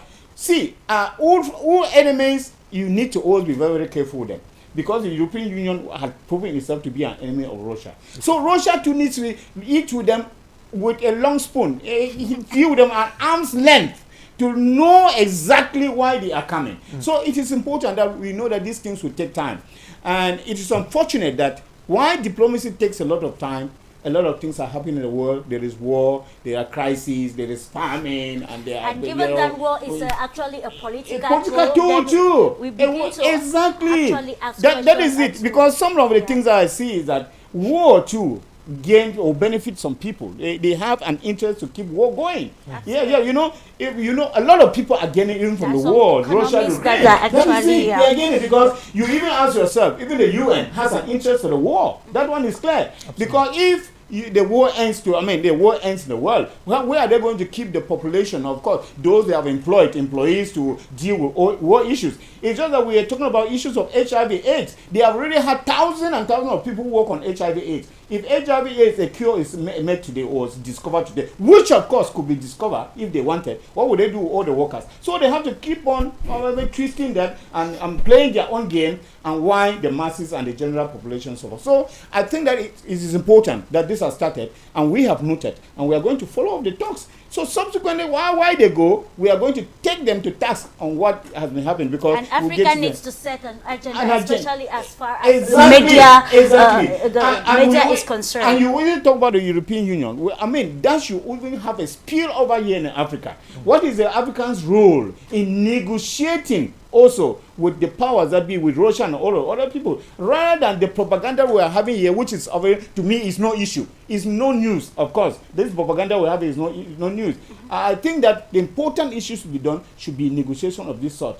Africa make their own, their own deals what do you stand to gain? And this is what is important for Africa, for sustainability of the African continent. Absolutely, what has actually characterized Africa-Russia relationship since the first Africa-Russia summit that gave birth to a new, maybe new phase of these bilateral relations that today is actually meeting not just diplomatic challenges, but also geopolitical challenges. And we highlighted already earlier on Fabrice that the sphere of influence of Africa is now decided on the battlefield, and that is why we see a lopsided report that fails to identify the recruitment of African soldiers or even volunteer by the Ukrainian side. And we saw categorically the report saying that those who have died actually were fighting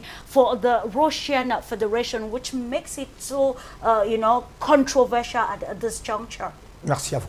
Christelle, je vous retrouve tout à l'heure et je voudrais effectivement vous écouter là-dessus, puisque vous êtes effectivement du côté de la Russie. On a vu une forme de un semblant d'accalmie entre l'Union européenne et la Fédération de Russie. Déjà, Madame Meloni qui a récemment déclaré qu'il était temps pour l'Union européenne de renouer le dialogue avec la Fédération de Russie. Je rappelle également que Emmanuel Macron a dû envoyer de manière discrète, même si c'est le cas, eh bien, l'un de ses conseillers rencontrer le président Poutine. Dans l'idée, il est question de ne pas finir, c'est pour parler de paix sans que l'Union européenne n'ait effectivement une place au cœur de ces débats. Là, quand on apporte, lorsqu'on établit un rapport aussi partial, comme a d'ailleurs dénoncé Ateba Wana tout à l'heure, sans toutefois convoquer, on aurait souhaité effectivement que ce rapport dénonçait également les pressions, du moins la démarche ukrainienne. Je rappelle qu'au plus fort de la guerre, les ambassades ukrainiennes, c'est pas moi qui le dis, sont les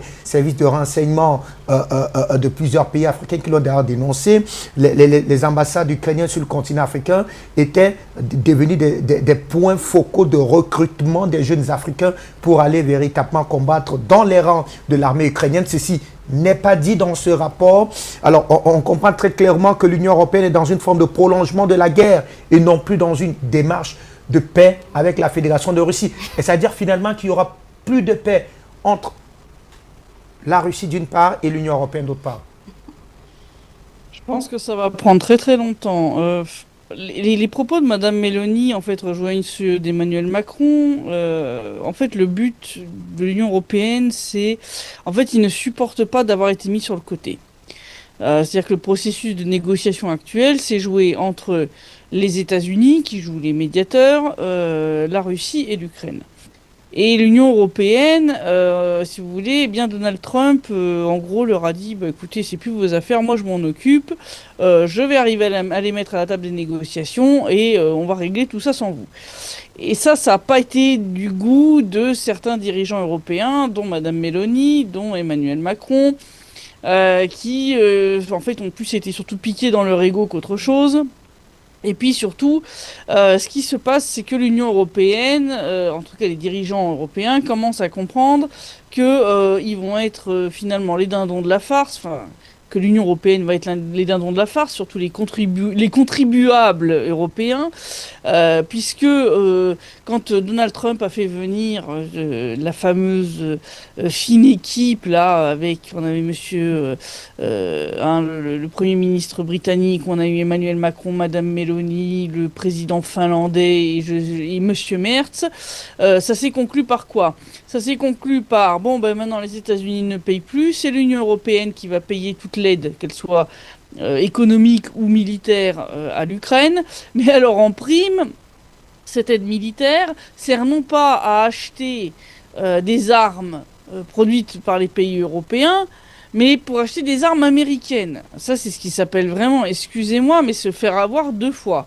Là, vraiment, donc, ce qu'ils essayent maintenant, c'est en fait d'essayer, de faire semblant d'avoir encore un rôle quelconque sur la scène internationale, ce que l'Union européenne a totalement perdu, parce que ce n'est qu'un vassal des États-Unis, donc ça a été compris depuis bien longtemps, tant par la Russie que par la Chine, Et puis surtout, d'essayer quand même encore d'avoir un semblant d'influence sur le cours des événements, qui est en train de leur échapper, mais où il est très clair que c'est au final l'Union européenne qui va payer pour tous les pots cassés.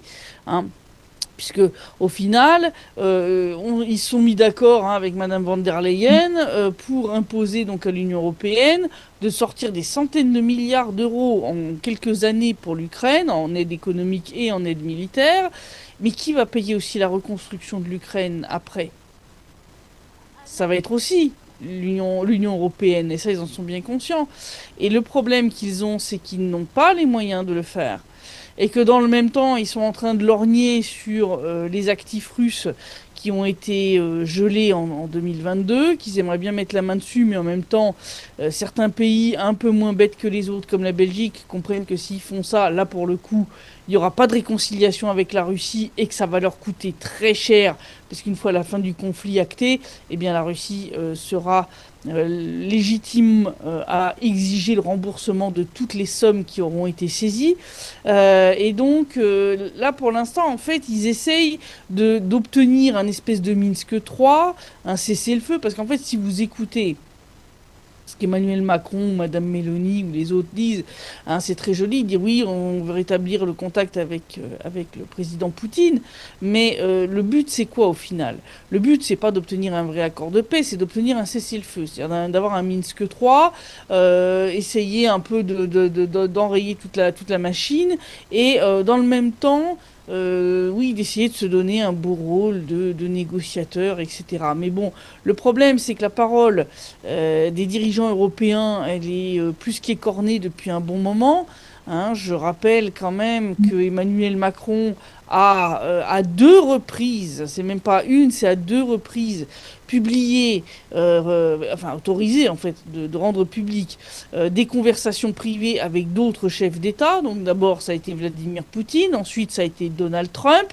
Résultat, Donald Trump d'ailleurs lui a répondu du tac au tac en sortant 2-3 petites horreurs de son placard concernant cette discussion.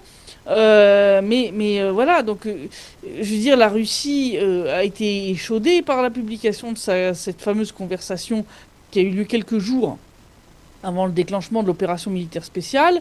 Ça a vraiment choqué les autorités russes, parce que c'est une violation totale des usages diplomatiques. Et donc même si maintenant, effectivement, il y a une tentative de reprise de contact, au moins sur le plan technique, entre la France et la Russie, il va falloir du temps avant que Vladimir Poutine ait ne serait-ce qu'une conversation téléphonique avec Emmanuel Macron, parce que la confiance, elle a été totalement brisée.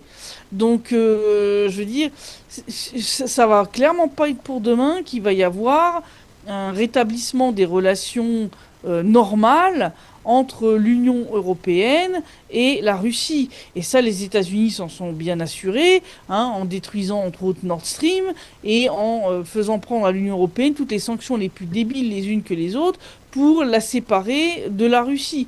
Donc il va falloir, je pense, au moins des décennies avant de rétablir des relations à minima, on va dire cordiales, je dis pas même amicales, mais je dis à peu près cordiale entre l'UE et la Russie. Ça va pas se faire demain, et je pense malheureusement que là-dessus, les dirigeants européens sont largement coupables de cette situation.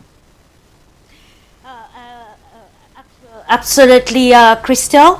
And today, if we are talking about the Ukraine crisis, it's actually because these parties are unable to come to a compromise. If we can go back to the Minsk agreement of 2014 and the narratives that have come, especially from officials, saying that it wasn't actually, to end the war, but to give Ukraine much time to rearm. And then we see the proxy tendency of the war. The European Union lately vowed that they will ensure with its agenda to isolate the African continent. And then when we want to correlate it with this lopsided report, we begin to see that agenda that is set clearly to isolate the Russian Federation, not just in Europe, but to ensure that isolation transcends to the African continent. So at this juncture, what parameters can be, used by the Russian Federation and other stakeholders to ensure that this doesn't degenerate to maybe frustrate the diplomatic engagement of the Russian Federation, or between the Russian Federation and the African continent, and also nations of the global south? Because if like the ambassador said, such a report comes to demonize the Russian Federation, and like we have also said, that it has actually weaponized Russia, turning probably bringing a very dirty image, especially for those who have never visited the Donbass or Russia, to ascertain the realities or the stakes of the war and how the Russian Federation is navigating it. I think there's something to do on all the sides. I think both Russia should really fight effectively these kind of reports through fact-checking, through diplomatic. Oh, my microphone is through diplomatic means. Also, all the Russian ambassadors have a big role to play to explain what is the reality. I think Russia should be, more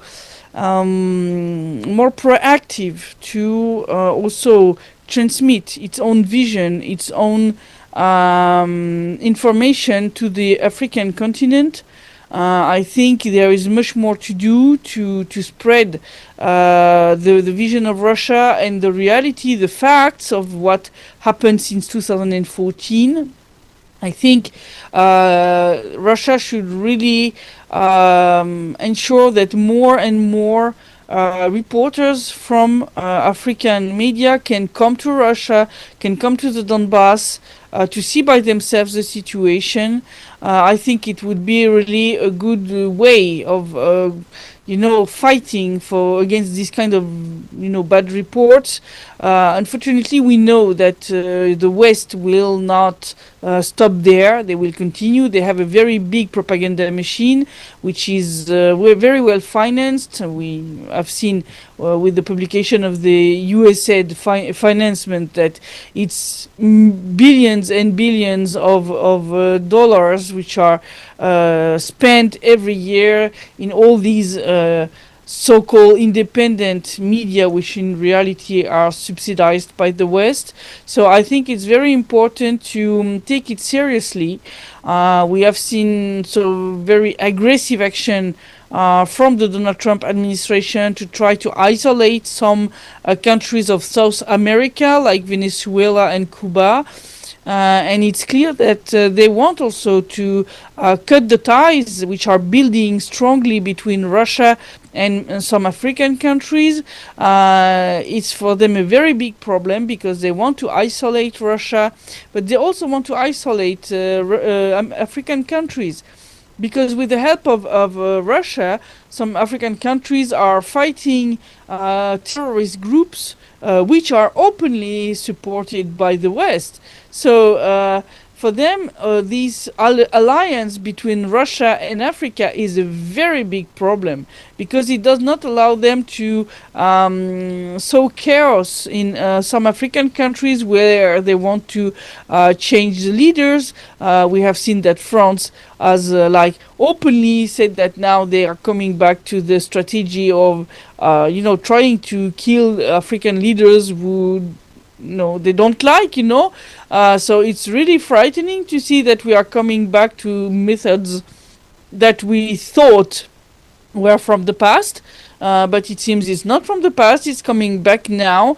The thing is that currently the world is shifting to the multipolar world, and unfortunately the hegemon is not happy with that and is trying its best to counterattack, saying we can see it this way, and the only way he knows to counterattack is by sowing chaos everywhere. And so that's the situation we are seeing now before our eyes. It's all this chaos that is sowed by the West all around the world, not only in Africa but everywhere, South America, in Asia and so on. because that's the only way they know to try to gain back control of this situation. They have not understood that it's not possible anymore, that the vector of the multipolar world is already on tracks, and you cannot stop the train. And these idiots are trying to stop the train by exploding the rails. And of course it will lead to some catastrophe locally and so on, but it will not change the big picture. So I think in this there is a big role to play, both by Russia and by African media, to offer more report from the ground in Russia and in the Donbass, and more information to explain to people the kind of tricks which are played by all these foreign media, which are paid by the West, by Western country, to spread propaganda which is not in the interests of the African people. Merci à vous, Christelle. Atoba Wana, je vous retrouve. Et tout à l'heure, on avait exploré de fond en comble ce que ce rapport dit, même si les faits ne sont pas avérés. Vous êtes d'ailleurs dénoncé effectivement son caractère on ne peut plus partiel. Mais alors, est-ce à dire finalement à Tebawana que de l'autre côté, il n'y a pas de recrutement, ou alors il y a des recrutements, mais ceux-ci sont faits clairement dans les règles de l'art, parce que le rapport All Eyes on Wagner ne semble véritablement pas dénoncer la démarche ukrainienne, qui va également cette fois-là au-delà de son rapprochement avec notamment les groupes néo-nazis, recruter effectivement ces Africains. Pourquoi est-ce qu'il est silencieux autour des recrutements africains faits notamment dans les réseaux, alors l'espace ukrainien? Plusieurs de nos compatriotes l'ont dit tout à l'heure, c'est que nous sommes dans une approche où on voudrait faire passer l'Ukraine pour le parfait gentil, la parfaite victime. On sait tout ce qui a été révélé depuis le début de l'opération militaire spéciale.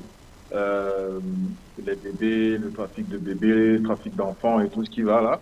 Mais à chaque fois qu'il y a un scandale comme celui-là, il n'est jamais révélé, ou il n'est jamais mis au bout du jour, ou on ne voudrait même pas que les Africains sachent qu'il y a ce genre de choses qui se font.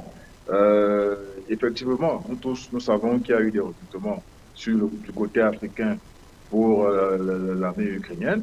Bien évidemment, les Occidentaux se gardent bien, les médias occidentaux se gardent bien d'en parler, parce que, bon, voilà, il faut faire passer l'Ukraine pour le gentil. Il y a des pays où l'opération, ou alors pour le conflit, c'est déporté au Sahel. Ça, il y a des rapports qui le prouvent. Une partie des armes qui ont été livrées en Ukraine s'est retrouvée au Sahel entre les mains de certains groupes, et on sait ce qu'ils en ont fait. Maintenant, dit ça, ce serait vraiment entacher la belle image, bien la très belle histoire de l'Occident humaniste, prônant la liberté ou prônant l'égalité. Donc, c'est fait à dessein.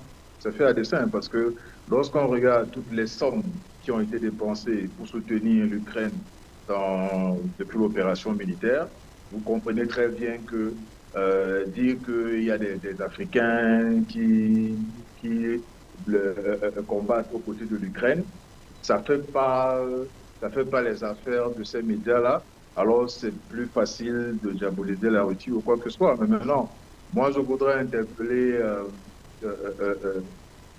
d'autres secteurs, parce que maintenant on parle du rapport. Comme l'un de nos co-panélistes le disait, nous donnons un peu trop de poids à ce rapport. Mais en fait, il y a une visée économique derrière. Parce qu'après avoir fait un rapport comme celui-là, vous comprenez très bien que les pressions que subissent nos gouvernements, on va leur faire des pressions qui vont aller jusqu'à des accords bilatéraux de financement et tout ça là. Moi et beaucoup de mes partenaires ici au Cameroun, nous faisons face à ça. C'est que lorsque vous arrivez avec un très bon projet, que nous montons avec les Russes qui font toujours dans le transfert de technologie et compétences, vous avez en face de vous un banquier, vous avez en face de vous un fonctionnaire qui vous dit messieurs, vous savez que là maintenant, dans le contexte et tout, voilà. Donc, le rapport n'a pas seulement une visée émotionnelle. Ça, détrompez-vous. il y a un volet économique qui est très fort. Il y a des pays africains qui aujourd'hui devaient être très loin sur le plan technologique que sur le plan des infrastructures. Mais malheureusement, ce genre de rapport vise à faire ça, à faire pression. Vous dites, vous voyez, votre pays, vous ne devez pas travailler avec la Russie, vous ne devez pas travailler avec les entreprises russes parce que voilà, vous avez des ressortissants de votre pays qui combattent pour. Donc, regardez aussi le volet économique. Mais maintenant, euh, c'est pour tout ça. Moi, il y a des pays où, durant l'opération militaire, depuis que l'opération militaire a commencé, l'Ukraine s'est arrangée à essayer de vouloir ouvrir des ambassades dans pas mal de pays africains pour essayer de s'attirer la sympathie de plusieurs pays africains. Pourquoi est-ce que ce n'est pas mis en avant? Pourquoi maintenant? Pourquoi en pleine opération militaire? Pourquoi ce n'est pas dit? Donc, nous avons fait le tour de la question et vraiment, c'est assez dommage quand même. C'est assez dommage de voir que des professionnels qui sont pourtant très bien compétents dans leur domaine fassent des rapports aussi biaisés, aussi partiels. Moi, j'ai quand même pris la peine de remercier, si vous me permettez, j'ai quand même pris la peine de remercier la journaliste Louis Osborne parce que de tous les journalistes qui ont rédigé tout et n'importe quoi sur moi, c'est la seule qui a pris la peine de me contacter, de me dire voilà, je suis de All Eyes on Wagner et voilà, nous sommes en train de faire une enquête, il y a un rapport IFRI qui dit que vous êtes ci, vous êtes ça. Elle et moi, nous avons longtemps échangé là-dessus. Et moi, c'est vrai que je n'ai pas été d'accord avec presque tout ce qui a été dit dans le rapport parce que, bon voilà, mais en ce qui me concerne au moins, j'ai apprécié le fait qu'elle ait reconnu quand même ce que je lui ai dit, ou alors qu'elle ait en fait au moins transcrit une partie dans son rapport. Mais que font les autres médias africains? Que font les autres médias occidentaux? C'est pas tout le monde quand même qui est du côté de la bien-pensante qu'on veut nous imposer. Donc l'Ukraine, c'est pas le parfait gentil qu'on nous montre. Clarisse le rappelait tout à l'heure, nous avons été au Donbass ensemble. On a vu ce que les Ukrainiens font là-bas. Nous, on a vu des mariages en plein mariage où il y a eu un obus qui est tombé en plein mariage. Donc, les victimes, on dirait que les victimes côté Russie, ça compte pour du beurre pour certains. Il faut juste parler de l'Ukraine parce que voilà, il faut justifier tout ce qui est fait pour l'Ukraine, de l'argent qui est mis à la disposition et tout. Donc, c'est savamment pensé. C'est savamment pensé. Donc, dire qu'il y a des Africains qui y vont, c'est un peu déconstruire la position. Et n'oubliez pas une chose, c'est que certaines décisions ou certaines résolutions sont votées à l'ONU. Donc, lorsque vous voyez un rapport comme ça sortir, ne soyez pas surpris que d'ici une semaine ou d'ici quelques mois, qu'il y ait un pays occidental qui propose une résolution à l'ONU et qui voudrait que, sur la base de ces propos de ce rapport-là, que plusieurs pays africains votent leur résolution. C'est pour ça que je parle de pression que subissent nos pays. Croyez-nous, nous en tant qu'opérateurs économiques, nous en tant que privés, nous subissons ça. Nous causons avec ces fonctionnaires, nous causons avec ces ministres, nous causons avec ces compatriotes, ces confrères africains. Hors bureau ou bien hors réunion officielle, ils vont vous dire effectivement, nous savons que vous avez raison, nous savons que c'est vrai, mais ils subissent la pression. Et c'est justement le rôle de ce genre de rapport. On va essayer d'évoquer la peur, je l'ai dit tout à l'heure. J'ai certes été menacé, mais il y a plusieurs Africains qui sont menacés. Plusieurs. Le rapport IFRI dit que plusieurs Africains se sont retirés. Mais la vérité que le rapport IFRI ne dit pas, c'est que plusieurs Africains sont appelés et menacés. Vous êtes des journalistes, vous savez de quoi est-ce que je parle. Il y a aussi vous-même, il y a des choses qui ne sont pas très positives, qui sont écrites sur vous. Donc, c'est pour ça que tout à l'heure, j'évoquais la responsabilité de tout et de chacun. Parce que à la fin de la journée, chacun doit se regarder et doit rester face à sa conscience.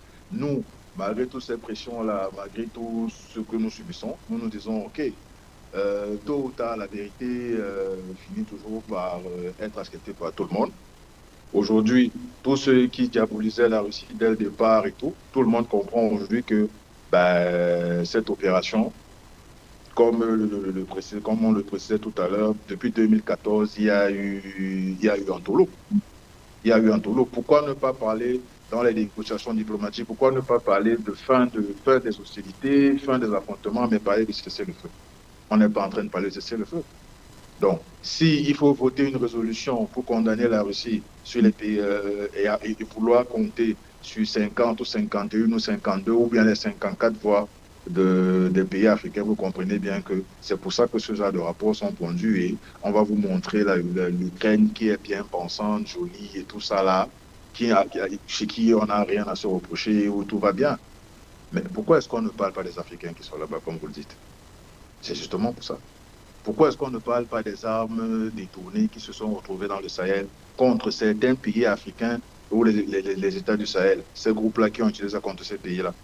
C'est parce que dit ça, ça va déconstruire toute cette belle histoire prosaïque ou alors romantique qu'on a essayé de présenter à tout le monde. C'est pour ça qu'on ne veut pas parler des recrutements côté ukrainien. Pourtant, il y en a. Ces recrutements sont légion.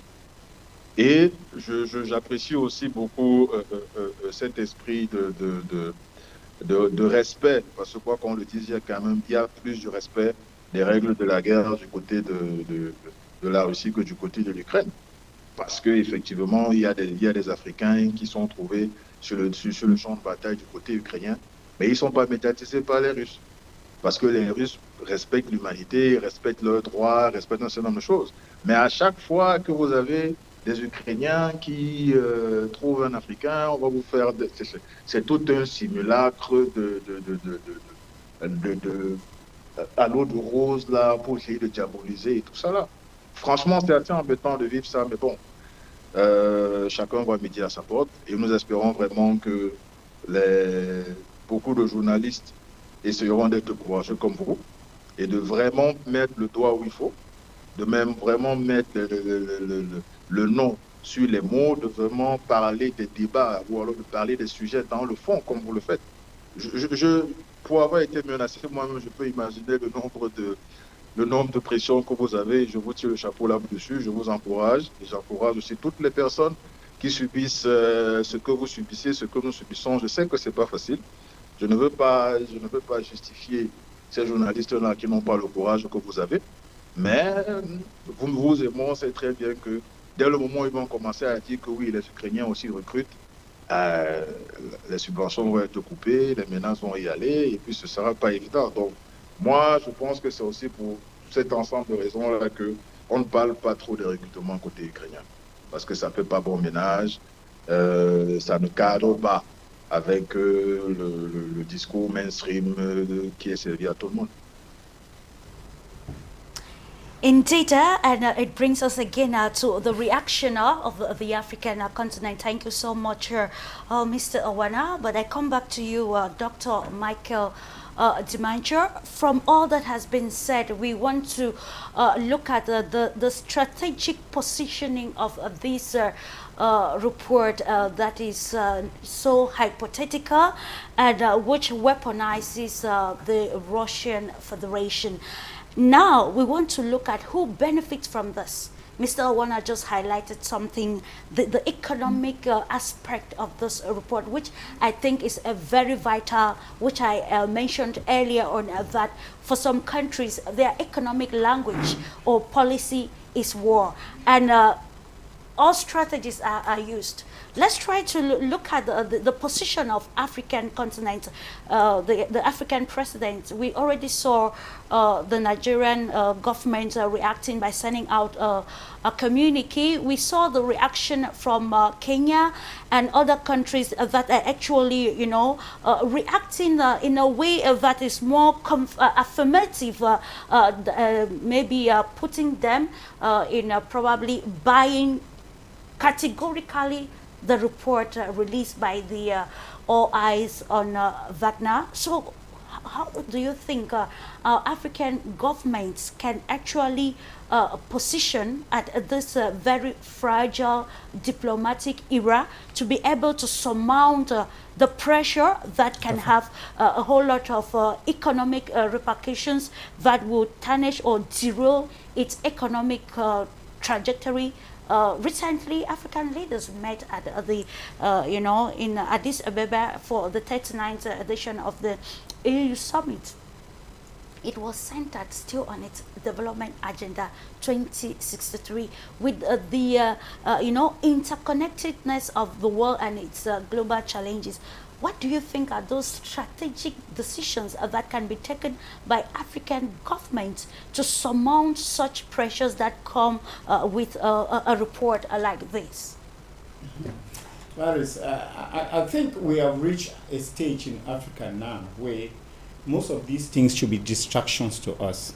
You are witness to a research that I'm carrying on, which of course the African leaders have to concentrate on, whereby I'm retailoring, the fight, the distractions that Africans they had, starting from slavery, colonialism, neo-colonialism, all of those. And now we are in the 21st century where instead of celebrating or, the cultural identity, we are now talking about the economic identity of Africa. And I think it is not time for Africans to start being distracted about report of soldiers leaving Africa and getting there. It is of no benefit. It is only benefit the organizations which are being sponsored. For now, I can say. We have deplorable and horrible things that are happening in the world that the media is not even reporting about. The media has underreported the Africans who were deported from America in a dark and brought to some country like in Cameroon. The second country, yes, of course, the media is quiet on that because it is touching on America. So I think that we have a lot of things. At an era where Africa is limping, and where Africa, started talking about globalization, which of course, I didn't even know why they were talking about globalization because I do not know what Africa brings to the global stage.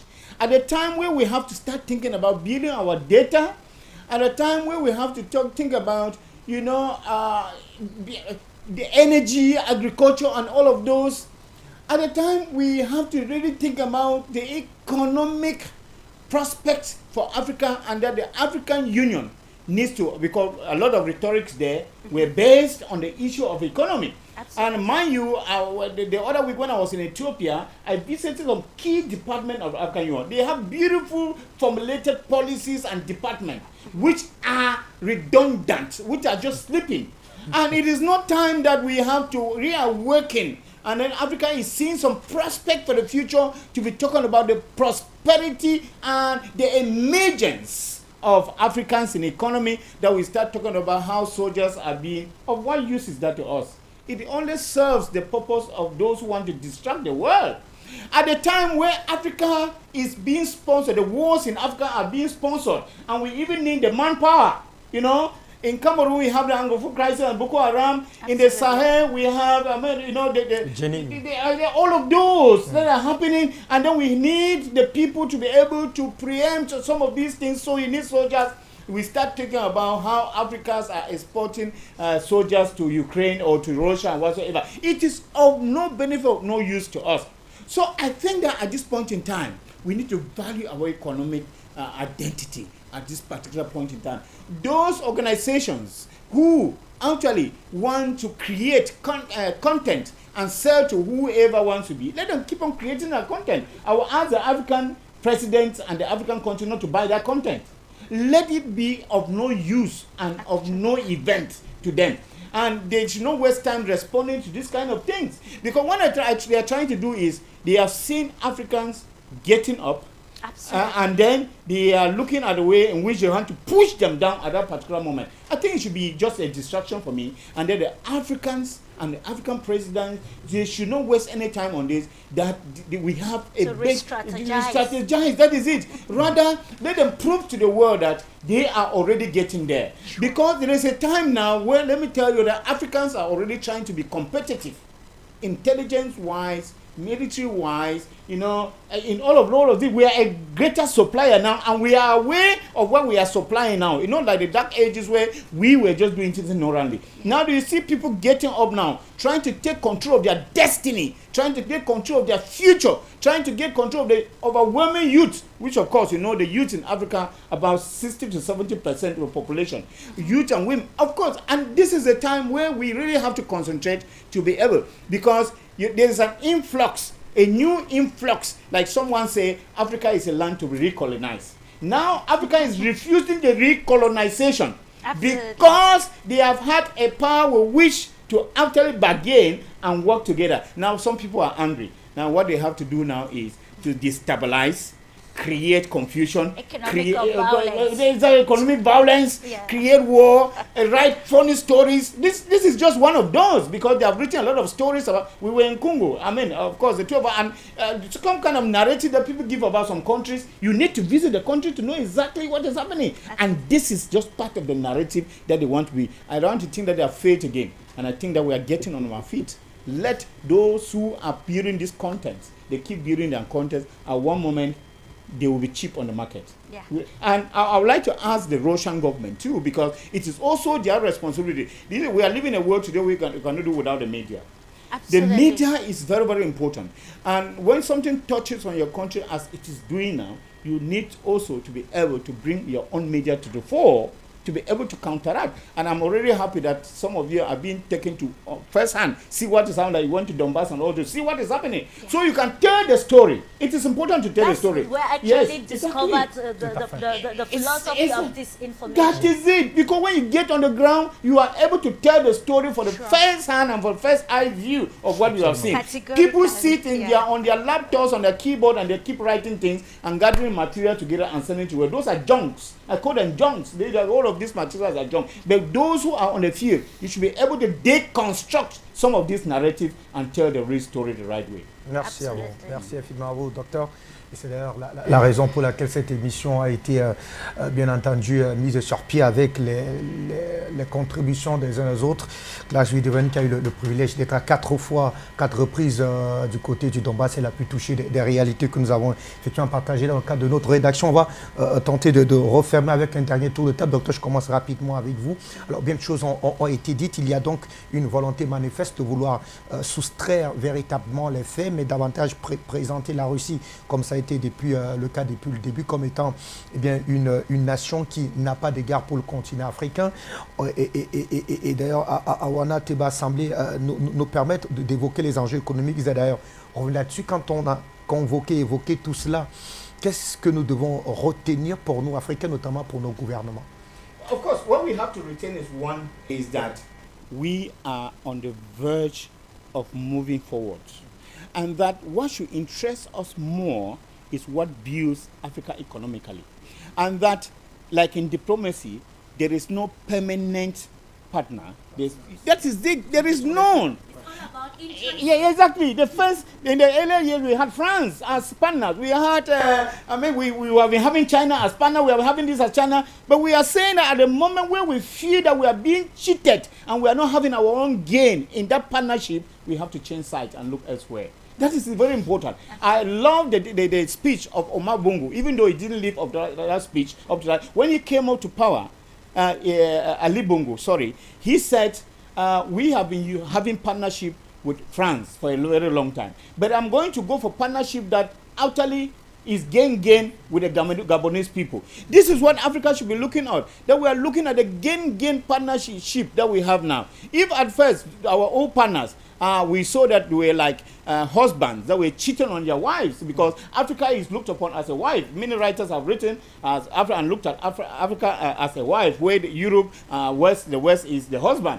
And they see that this partner, the husband, is bullying on the wife. We have seen that the Western world, the partnership that we had first was a husband that was bullying on us, and this gives us the advantage to be able to emerge, an advantage to be able to impose ourselves and show our talents and show our know-how and all that. But we have discovered that. Now we have said, okay, that marriage has to be dissolved, because we are looking for a new husband in order to treat with. A husband that will regard and respect our dignity, a husband that will see us grow, a husband that will project us. Yeah. So there is nothing like permanency in anything. So Africa should remain focused on what strategy we have in Cameroon. Have a Vision 2035. The African Union, first of all, has a Vision 2063. And we are in 2026. Let them be able to carve up a map and see whether Let it not be like Millennium Development Goals, where we reach in the year 2000, we had not achieved anything. And then we started talking about the sustainable development goals. Those are all narratives and changing of words. We should go for something that you can handle. Let us incarnate what we are talking about. It is about speeches.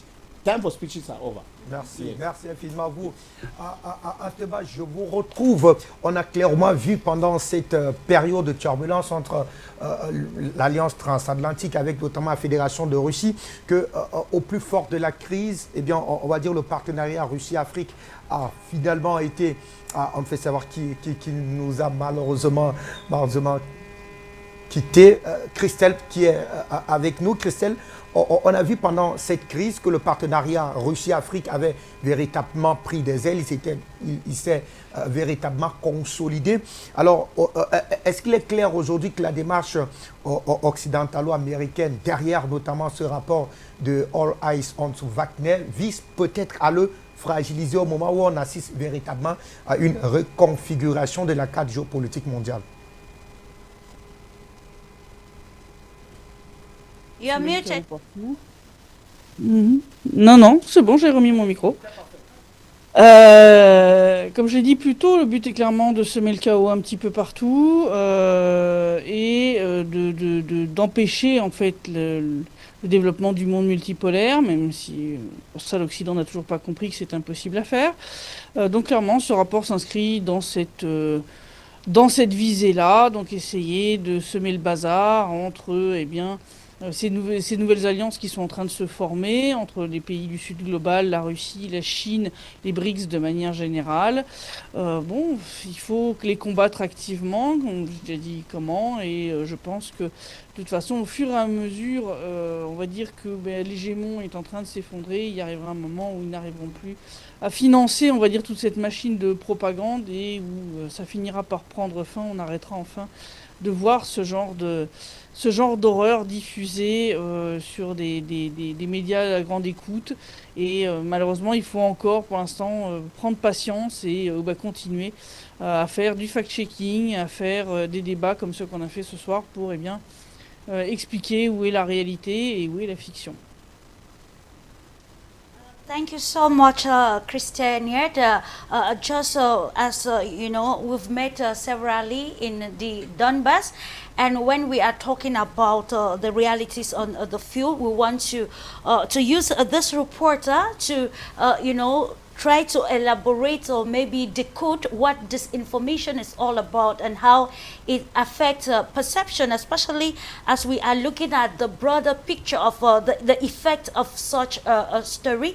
Probably, your own analysis, given the first-hand information that you gather on the field regarding the war in Ukraine and all the stakes, especially as far as the realities of war is concerned, and how we can move from this to a more fertile future that will promote a win-win cooperation between the Russian Federation and the African continent.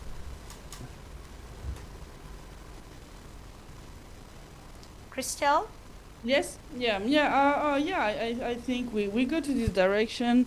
And as I said, it's very important for the moment to fight actively all this disinformation, which aims is clearly to destroy the alliances which are building now between the BRICS, Russia, China, and the Global South.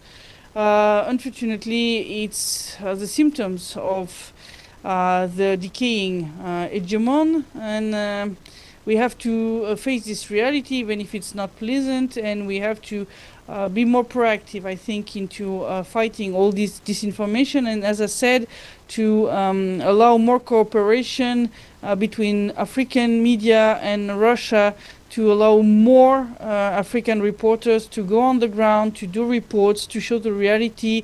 I think that's the best way to fight all this disinformation.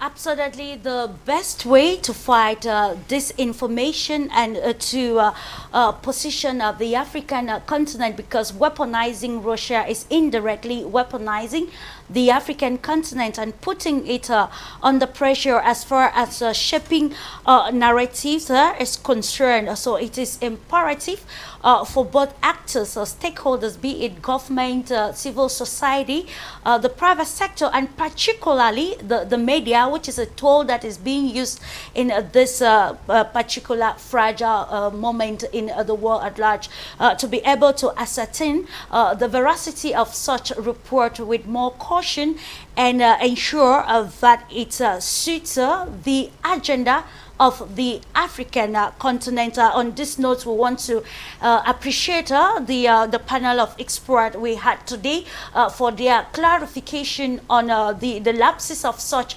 a report, and also elucidating and widening the horizon of understanding that war actually is a political or geopolitical tool that is often used to attain an objective, and objective that can be largely diplomatic, economic, political, geopolitically, and you can name the rest. So on this note, we want to say thank you to you, ladies and gentlemen, appreciating also the technical crew for ensuring that the program was a success.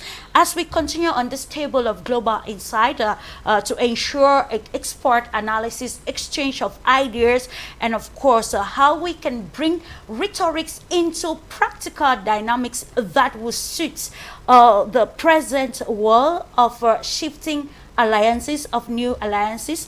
Until then, we'll say goodbye and stay tuned for more programs on the Pan-African Media. Bye-bye.